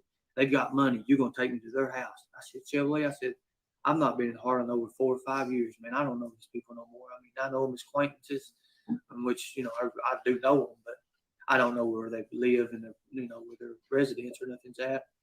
And he's like, yeah, you do too. And he says, all it's going to be is you're going to take me to their houses, and we're going to run up, and I'm going to knock on doors. So they open the door, I'm going to barge them in, and I'm going to take their money, make them give me their money. And he says, I'm going to kill them. And that's what it was. And I said, Chevrolet, why are you doing this for? What is it? I said, because Chevrolet, at the point when he got out of prison last time, he did not do no drugs.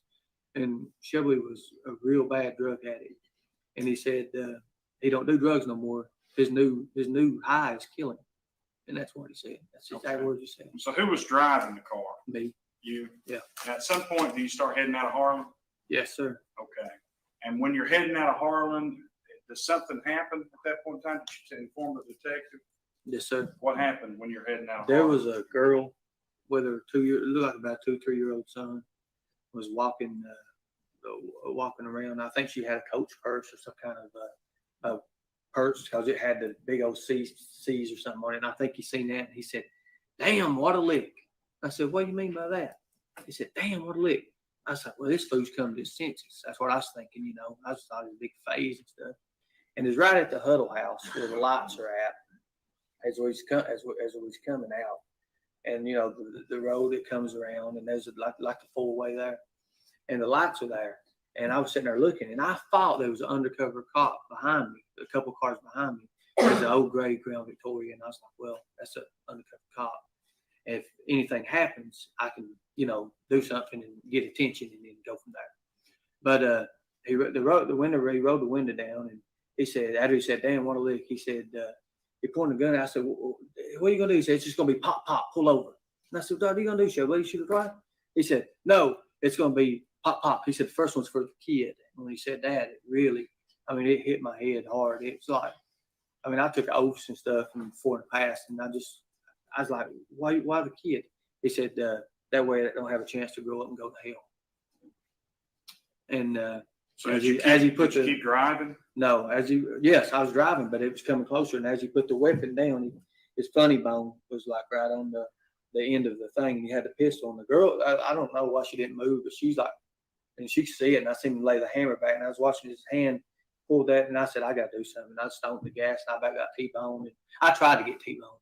Yeah. And as we was going up and everything, he was like, man, what'd you do? And he looked at me and said, thank you, brother. And I said, what's wrong with you fool? And he's like, man, I can't believe that. And I said, what's going on? And he said, I didn't have enough.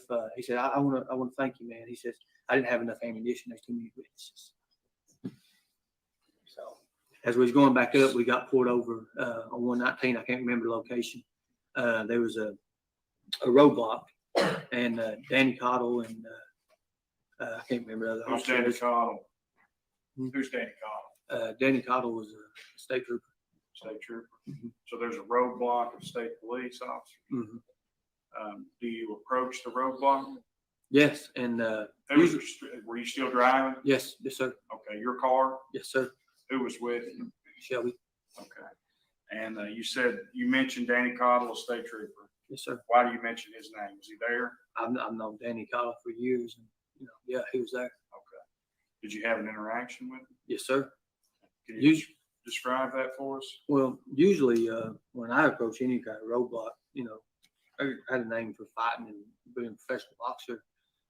People just wave me through. The police say just like, "Hey, man, we just wave you through," because they know what I'm saying. This time he stuck his head through the window. Like the window, he's actually stuck his head through there.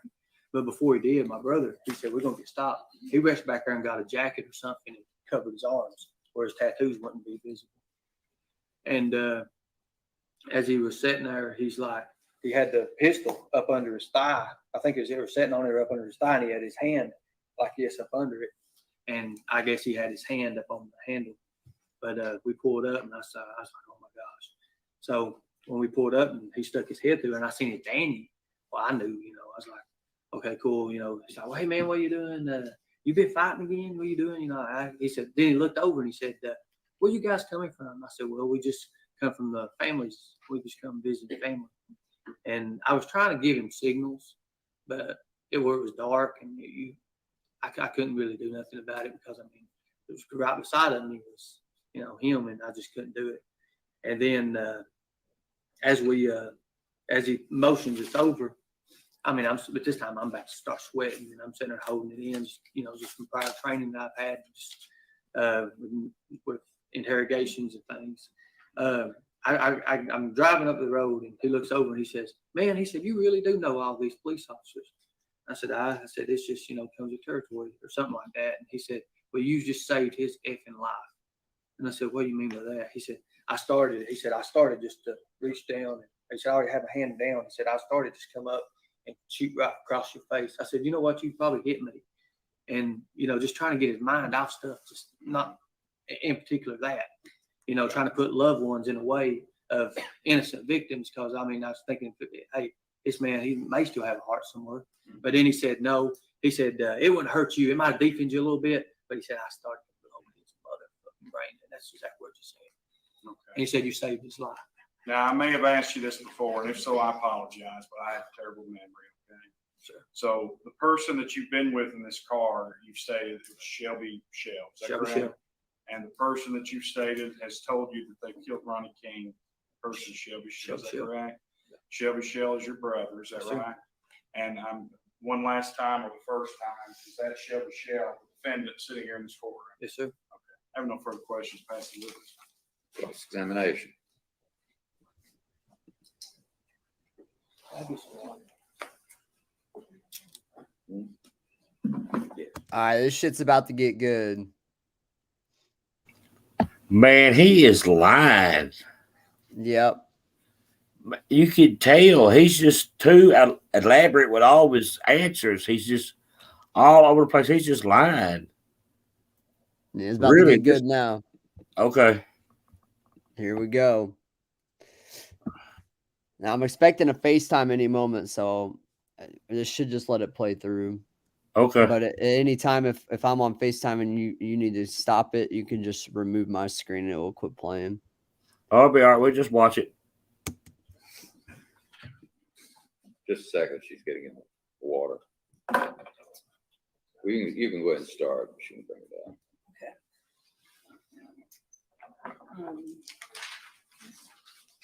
Just for the record, again, your name's Ernie Shell. Is that Ernest, Earnest?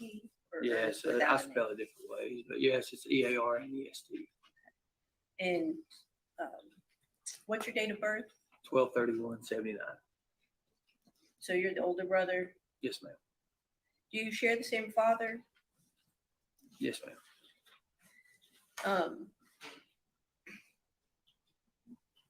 Did share the same father. Look at all that hurt when he said that. Yeah, he was about to cry right there, wasn't he? Yep. Did share the same father. Why'd you say that, Ern? That's wild. Yeah. Man, I've never seen this. This is showing a whole new light. Yeah, it is. I'm for real. Yeah, we can continue. And you mentioned a little bit that you make masks. Are those Jason masks? Yes, ma'am. And is that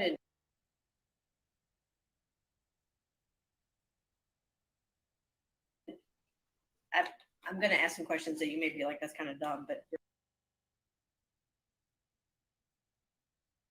trying to tell everybody the background, right? What kind of mask did you say? Hockey mask. What kind of mask? Hockey Jason mask. masks, Jason hockey masks. That's related to the Friday the 13th movies. Yes, ma'am. And you make those for collectors? Yes, I make them for collectors and the Friday the 13th Hall of Fame for the new video game release. I made all the masks for the video game. They used it. I think the mocaps and all the physical actions. Have you ever used a handle or an online nickname to promote your masks? Yes, ma'am. And is the Killer Inside one of the handles that you use? Yes, ma'am. Have you made videos about the Killer Inside? Yes, ma'am. Were you involved with a horror convention in Knott County? Yes, ma'am. And so horror and Friday the 13th movies, those are the kind of things that some people would call hobbies, but it's more than just a hobby for you. Yes, to a point. It was. It's not now. Have you ever written a screenplay? A screenplay? Like for a movie or a TV show? No, I've got one coming out. Okay. What show have you got coming out? It's a new slasher film. It's a whole new genre of things. So a new. It's nothing to do with Friday the 13th. Okay, but a new slasher horror type movie. Yeah. Are you currently employed outside of your Jason mask business?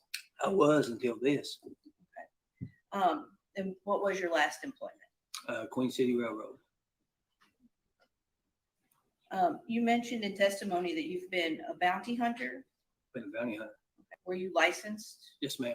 And what states do you? State of Tennessee. Tennessee. Yes, ma'am. Were you ever a deputy in Tennessee? No, ma'am. I was a corrections officer in Tennessee. Corrections officer. Chief corrections officer in Sullivan County Community Corrections. Can you state that county again for the record? Sullivan County Community Corrections, Kingsport. So you've never claimed to be a Campbell County Sheriff's Deputy? Campbell County, no. You've never had a Campbell County Sheriff's Deputy ID badge, for example? Campbell County. No. Okay. And you don't claim to have ever been a Sheriff's Deputy in Tennessee or Kentucky? Never been a Sheriff's Deputy nowhere. Have you ever claimed to work for a fugitive recovery team? I've owned my own fugitive recovery team. You have your own fugitive recovery? Pretty much, yeah. I don't have no more. Okay. And did your fugitive recovery team work for a law enforcement agency? No. That was your own private Bail insurance? bonds. No, we just set up our own teams, different bounty hunters. It's licensed. They come together and we team up and we. What's your license number in Tennessee?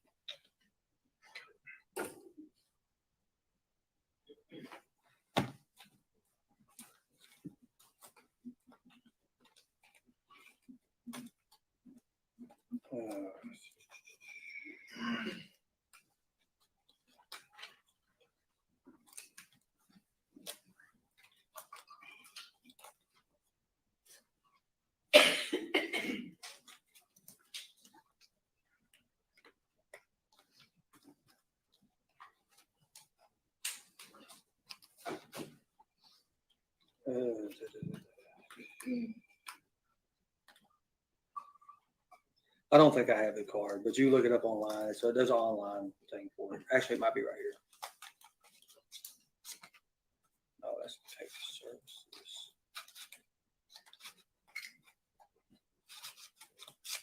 My TAP BA number, let's see, at the time was 115-755-099. It was a license number. But I actually have the NPIR, which is a National Producer Insurance Rate number for bail bondsmen. I actually had one of those, but it was expired in December, my birthday, December 13, or December 31st, 2018 was the last. Do you mind if I approach? I just want to see the card. I don't, oh, you see the old card? Yeah, I've got it. This is my TAP BA. But you'd have to look my other one online. I don't have it. The NPIR I don't have. Do you mind if we make a copy of this? Yes, go ahead. Can you make a copy of this? It's outdated, but it's all I have left.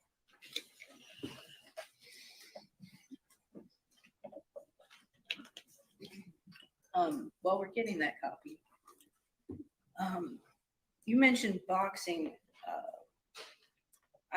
I think I thought that you were into wrestling and MMA, but did you say you were a professional boxer also? I was a professional boxer in Indiana. Had 4 fights. Well, Is there any licensing for boxers in Indiana? yes, ma'am. And do you have your license? There's an online license agency. I've not done it in 16 years. Actually, it's going to start back here in April. They offered me a professional fight in Knoxville under John Faust, and I was going to be reissued a new license. But you also do participate in MMA and wrestling? I'm one of the founders in Kentucky of mixed martial arts. And did Jimbo Collins or James Collins also participate in that with you? Yes. In MMA and wrestling, I guess, to put it simply, were you a good guy or a bad guy? And MMA and wrestling. In MMA, there's no really a good guy or bad guy. I mean, wrestling is the one that portrays. I've worked both sides. So you promote and tell stories about the wrestlers and grow your brand. Is that something that you do? No, I never promoted wrestling. Okay. Only MMA. And at the time, it was not called mixed martial arts. It was called NHB, No Holds Barred. Reality Fighting Championship was the name of the company when I first done it in Harlan, Kentucky. And you've promoted in Bluefield, West Virginia also. Yes, that was a wrestling thing. That was a co-promotions in Bluefield, West Virginia. Then you hired off-duty police officers to do security for your event, correct? Yes. And you failed to pay the wrestlers, correct? Yes. And those police. Your Honor, may we approach?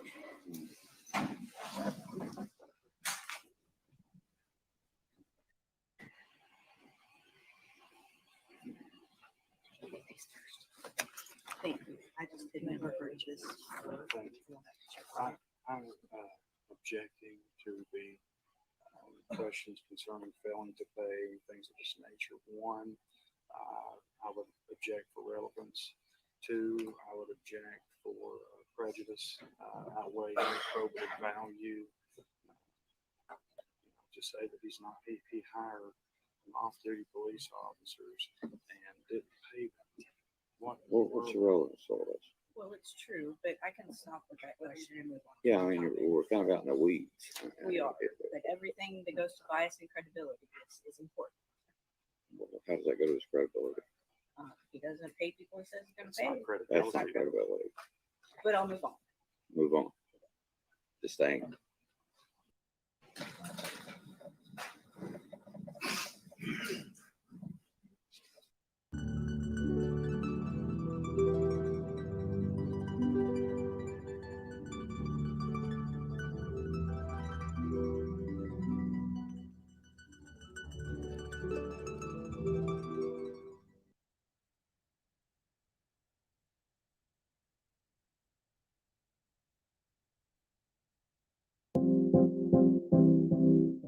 Live streaming can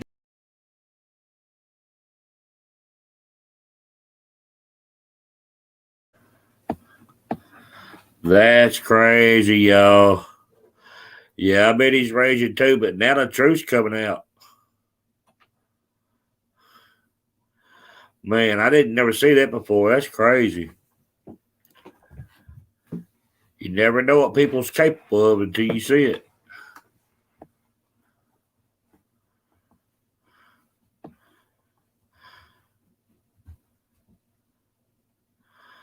Yeah. Hang on. Here we go. Okay, that's fine.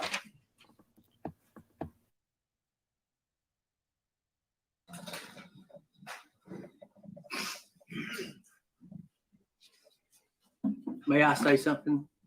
No. If there's a question, you can respond to it. Okay, you didn't let me finish the. You'll have a chance, I'm sure. Okay, that's fine. Now I have some maybe dumb questions, but you're Shelby's brother, so thought I'd ask you while you're here. Do you know where Shelby lived in 2013, thereabouts that February? In Berea. Okay. Do you know who he lived with? He lived with his wife, Do you know her name? Laura. Do you know? I have no idea. I can't remember. Shelby.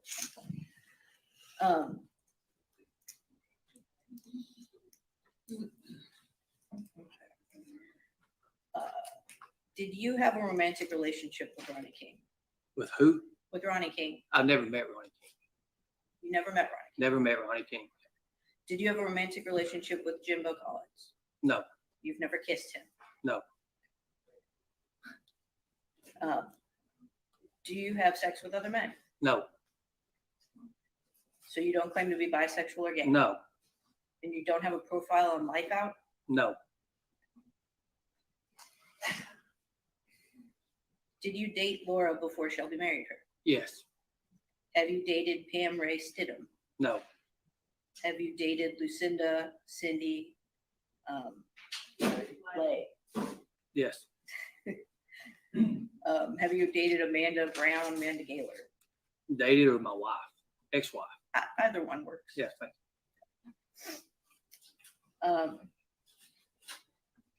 You went to Marvin Lipford with your story about Shelby first, correct? you. Yes.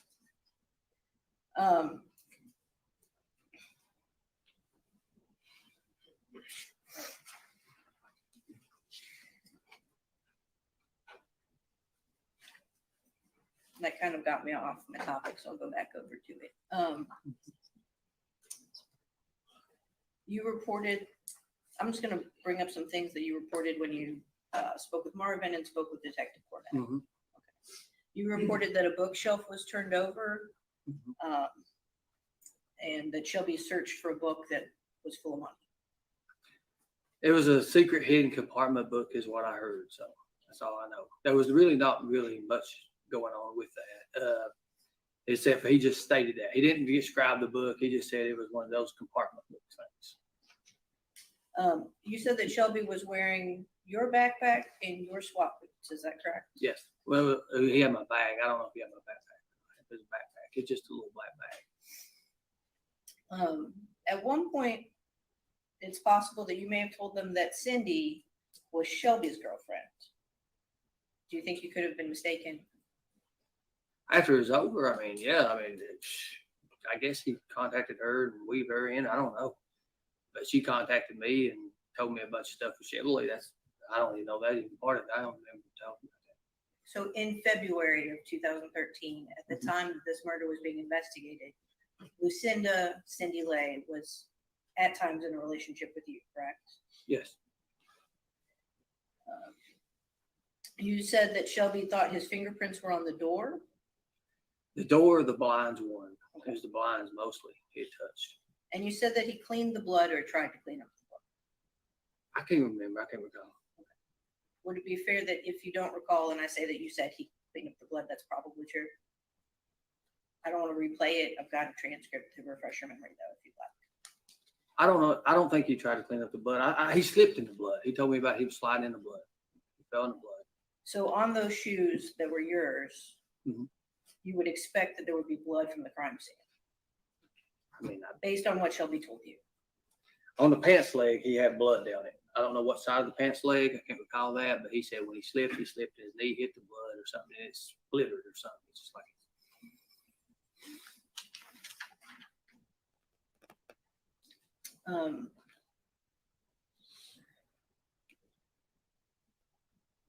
You described certain items that Shelby allegedly told you came from the crime scene.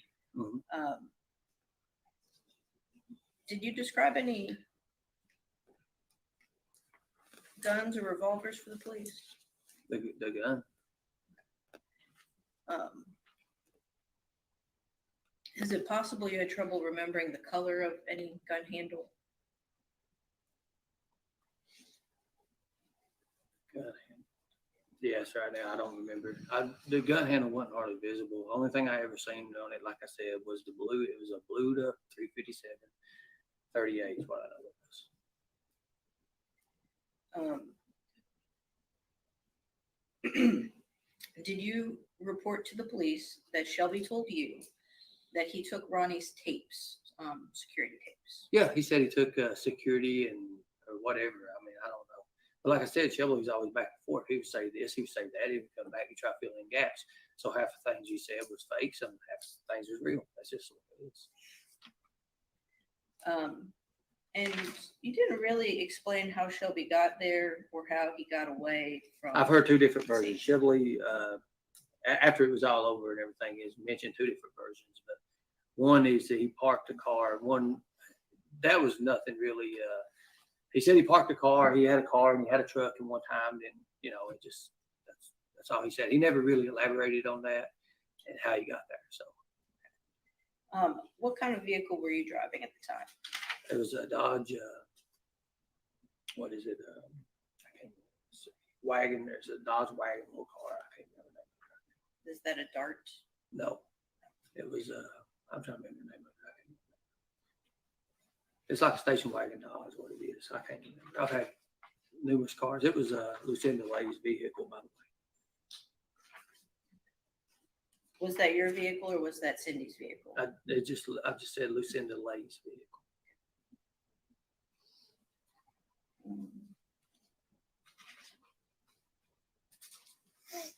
So, in the story that you've told the police, some guy gave Shelby a ride. You don't know who. No, I have no clue. But it wasn't you. No. And you reported that Shelby burned his clothes in Jones's Creek. Burned his clothes in Jones's Creek. It's not my story. I don't know. I don't call it. I don't know. Okay. I can't remember what he said done with the clothes. He burned them or something. I can't remember exact locations, but he did say something about getting rid of them. So. Have you ever stated that Shelby's fingerprints came back from a national database? I don't think so. Have you ever stated that Shelby's cell phone was at the scene of the crime? There was a question later on that was asked about that, and I think Jimbo Collins was the one that asked him the question about it. Was him and his wife was present at the time, and he said, "Don't you know that they can ping cell phones?" And then she just right out of the blue just said, "Even if we took the battery out of it." So, that's all I know about that. And you've stated that KSP has your fingerprints. Is that correct? Yeah, I got them. They should have them. And that you had an alibi. Yes. Have you stated that you had special response people watching John Paul Madden? No. So you're denying that statement today? I don't remember that. Let me go back to a couple more things. Can we go back to the question about paying people? About what? About paying people. No, we're not going back to that. Sustain the objection on that. We're not going there. Move on. Did you save the file that you allegedly gave to Shelby Shell in the car? No, I never seen the file after. 12-inch file. Never seen the file after that. Don't know what happened to it. Didn't give it to the police, obviously. I don't remember anything about it. He may put it in the bag. I don't know what was in the bag. I said. And you said Rodney King shot at Shelby Shell first, correct? That's what he told me. And you said that Rodney King had to give him a code for the safe, correct? He said something about a code. I can't remember exactly. And you said you were a bounty hunter for 12 years, correct? I've been a bounty hunter about 17 or 18 years. And there's no position of bounty hunter in the state of Kentucky, correct? No.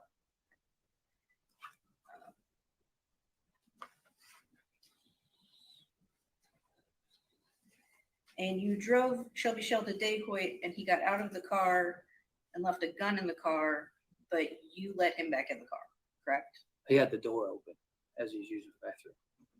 And so no time on Brother's Day did you report to the police that you were afraid of Shelby Shell or that he had committed a crime? I was scared of Shelby Shell. I was afraid. You didn't report that to the police, correct? Good point. You didn't report it to Trooper Cottle or anybody at the roadblock, correct? No, huh? And I'll go back just a little bit. You had mentioned something about the internet. You have access to the internet, right? Yes, ma'am. You're on Facebook, for example. Yes, ma'am. And so you had 6 days with internet access to look up things about this crime. And you even said that you looked up some stuff on the internet, correct? I did. Okay. That's all the questions I have for you. There may be redirect. Any redirect? No. All right. Is this witness excused? Subject to recall, subject to rebuttal. All right. You may step down. Michelle, you're still subject to recall, so hang around. Okay.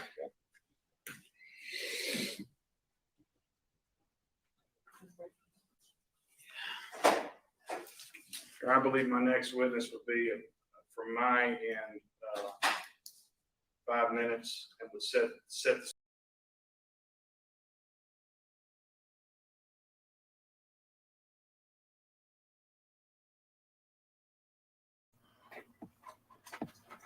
That's crazy, man. I tell you what. That tells everything you need to know right there. He's a big liar. Yeah, he's lied through the whole thing. Ain't never heard such lies.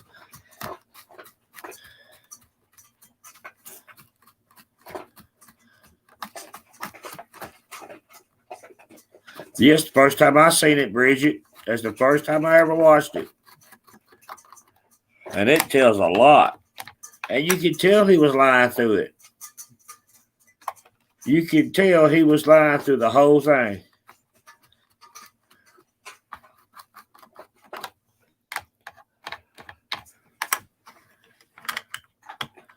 And if people can't see that he's lying, Man, I don't know what to tell him because right there, from what he's told on here, He had and he do what? He had the dry mouth and everything. Yeah. Yeah, it was the JP. Yeah, she's loud. That's a hog head there.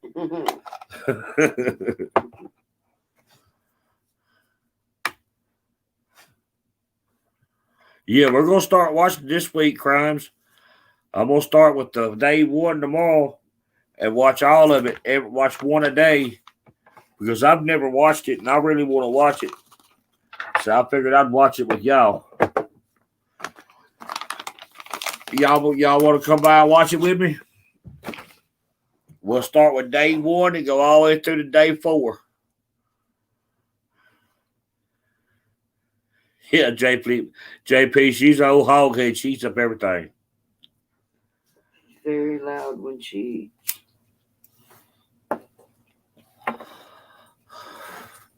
Give her half a poke. Huh? Dr. Tucky said give her half a poke. Oh, he's probably on the phone, y'all. Or he could be asleep. One of the two, he always goes to sleep. Yeah, he's probably on the phone with Smokey. Yeah. He said he had a FaceTime call.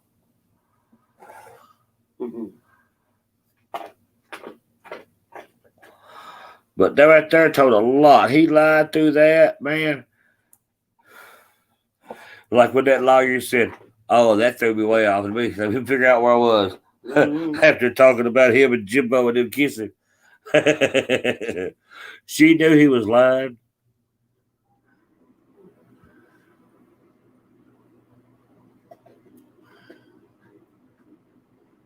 Yeah, JF, that's crazy.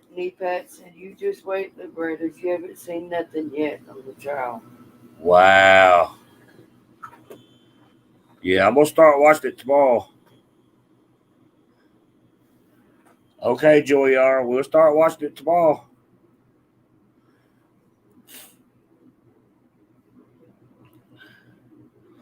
Yeah, crimes of consequences said way to start off the new year. Well, Truth Hurts said at the Liberators, I swear it seems every time I watch any of the trials, I get something new. Man. Hey, I don't see how they let his testimony go. I don't see how they let that happen. You could tell he was lying. Yeah. Clearly he was lying.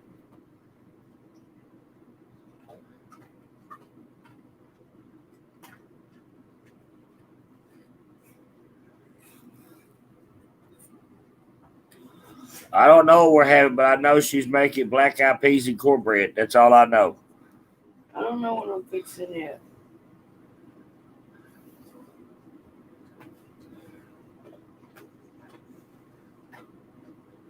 Yeah, I do, Truth Hurts. I really do. Because I don't see how they let him get out of that trial. I don't see, I'm really starting to understand what y'all talking about then. After I watch these whole trials, I really will understand. But what I've seen so far, man. Crazy. Yeah, it's really crazy.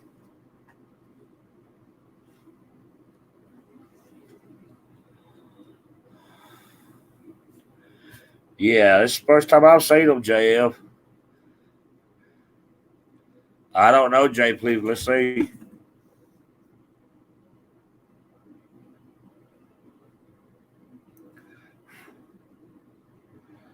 Let's see if he's live.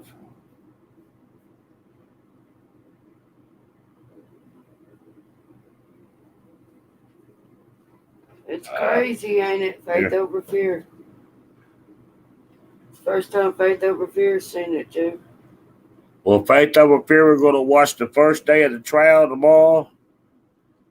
And then the next day, we're going to watch second day. Then we'll go all the way up to day 4. We're going to watch one trial a day.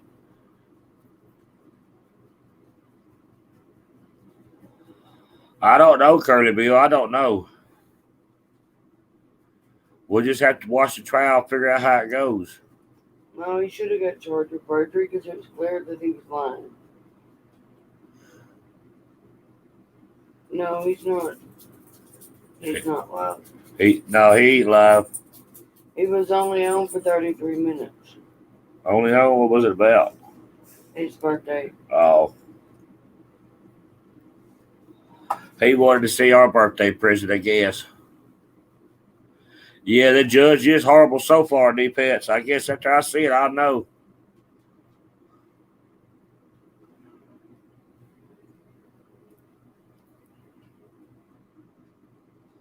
Faith always fierce and my lips, yes. It is. It's crazy.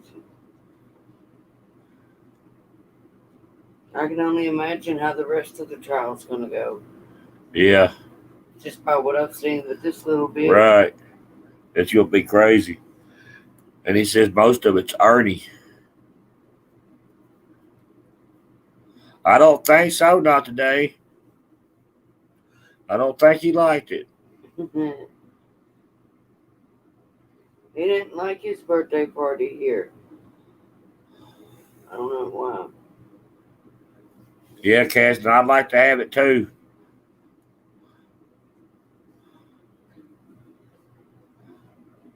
I don't know, Crimes. It just went away real quick. Yeah. I can't wait to see my reaction on it either.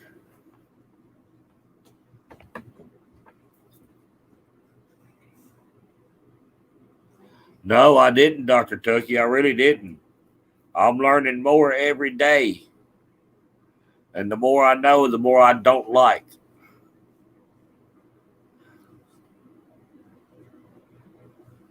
Yeah, his marshmallow mash makes me laugh too.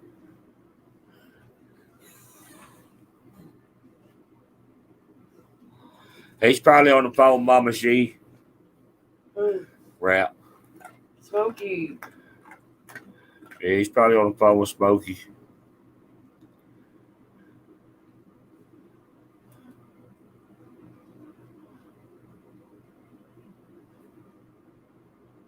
No, ain't nobody going to do that, Fuzzy B. It's a lot of detail.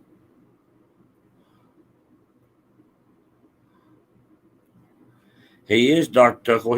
Tucky. He is evil. What I seen and heard so far tonight, yeah. That's crazy. I'm here, y'all. Well, we thought you fell asleep. Nah, it's FaceTime with my family I don't have. Yeah, I'll tell it, bitch. You can ask the question. Man, this shit's crazy. Did you, when the lawyer said, oh, I lost track when she was talking to him about kissing Jimbo and stuff? She knew he was lying.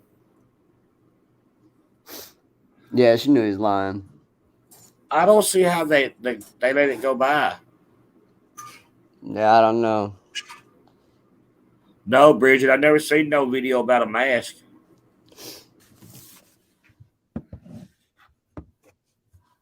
Yeah, we're gonna start watching that tomorrow.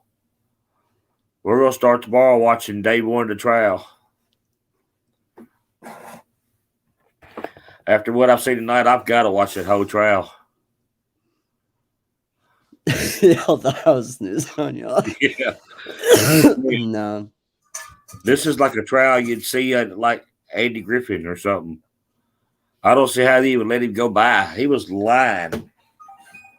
What he drank? 6-pack of waters? Ern? Yeah, he drank gallons of water. What I like about Ernie when I first started supporting him, he was funny. That was it. Yeah, he was funny and acting stupid. And he was acting like he was really trying to find Summer. And then after you watch it for a while, you figure out it was all a drama. You got caught up in the drama after about a week or two. That's all he does is scam. Yeah. He ain't gonna do nothing to help Summer or any missing kids. No, he ain't gonna do nothing.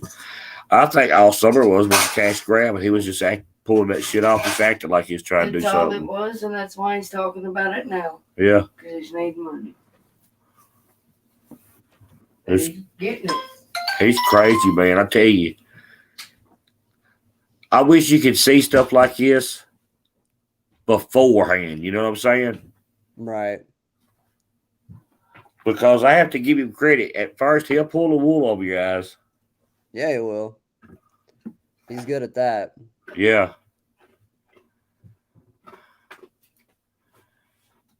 Yeah, Magic Mouse, he is stupid.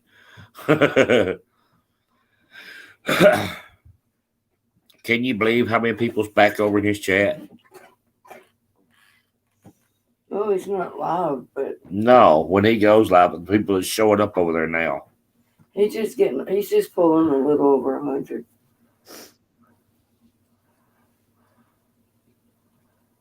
I'll be back on the Hate Ernie train in about a week.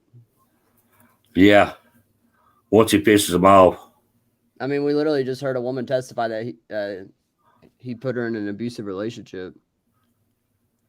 Yeah, she did. She admitted that on the stand. Yep. And Swisher, that did help a lot. I liked the highway run. That was funny. But I'm the abusive one, right?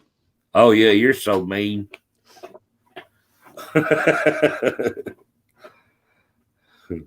Man, that's crazy. I can't believe it. I told you it'd be like scratching your finger. Your whole arm would be off by morning. Now you're the worst person to ever walk face the earth. Yep.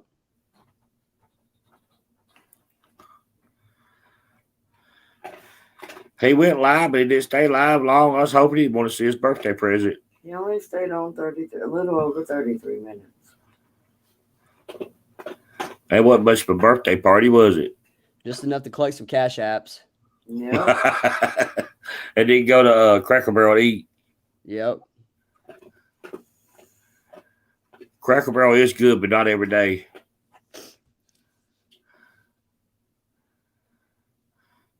He probably was watching Bridget. The baby and the fan, too? I haven't heard that. Yeah, when he said he'd hang the baby from the fan and heard it. Where did we hear that at? On the trial not long ago when that girl was up there. Yeah. Oh, yeah? Yeah, I didn't hear that part. That shit's wild. Yeah, as if it hurt the baby and hang it from a fan and hurt it or something. Oh, crap. Knee Pads has been trying to get in touch with you. Yeah, I got a few emails. Okay. Yeah, I'll respond to him here soon. So what'd you have for supper tonight? Who, me? Yeah. Buffalo Wild Wings. You're stuck on them things, ain't you? Yep.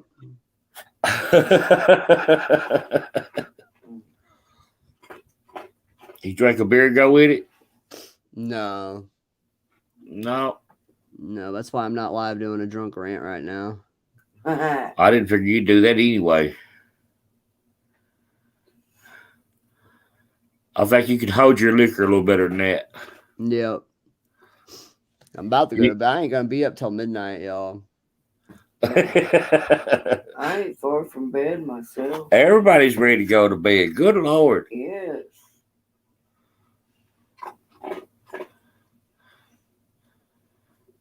I'm kind of lost, Crimes. I wasn't paying attention to chat. That's my fault.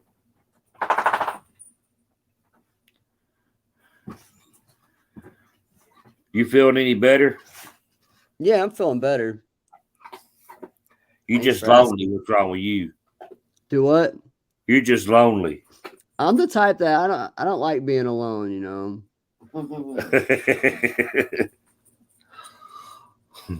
Yeah, I don't like being alone. You don't like being alone? I get that. It's boring.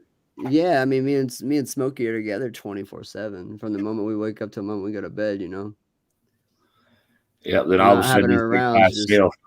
yeah, not having her around is just different, you know. Yeah, we'll tell her you was walk around with your head down all week. You know, don't tell her that. That's not the case, but like you lost your best friend. Nina said, "Put those pillows back on tomorrow." Yeah, you better get your house clean. That's what I'm gonna do tomorrow. I'm gonna have her come over to clean house. You know, I got dozen roses sitting on the counter for her. We won't hear from him until Wednesday. Yeah, I probably won't be going live when she gets home for a while. For real though. He's a for real though.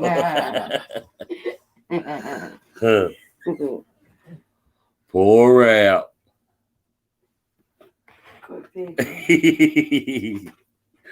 Hey, he picks at us. Now it's time we get healed.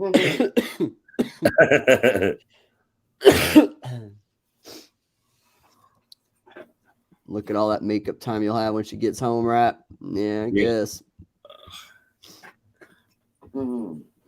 She'll come home and be like, I'm so tired. I got a headache from the flight and all this other stuff.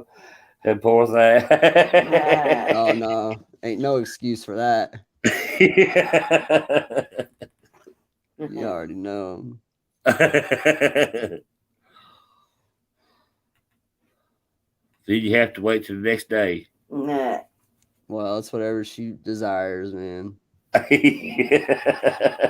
picking at him. She gets what she wants, you know. I'm just here for the ride. I hear you. That's all you can do anymore.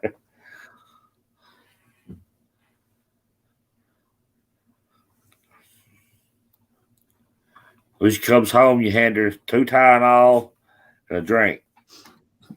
So what's this for? So just in case. Castle says you can't handle rap without the annoying laugh. What? I ain't been laughing because I've been sick. That had nothing to do with her being gone. Look what Swisher Too Sweet said. Good God. I'll be trying. Oh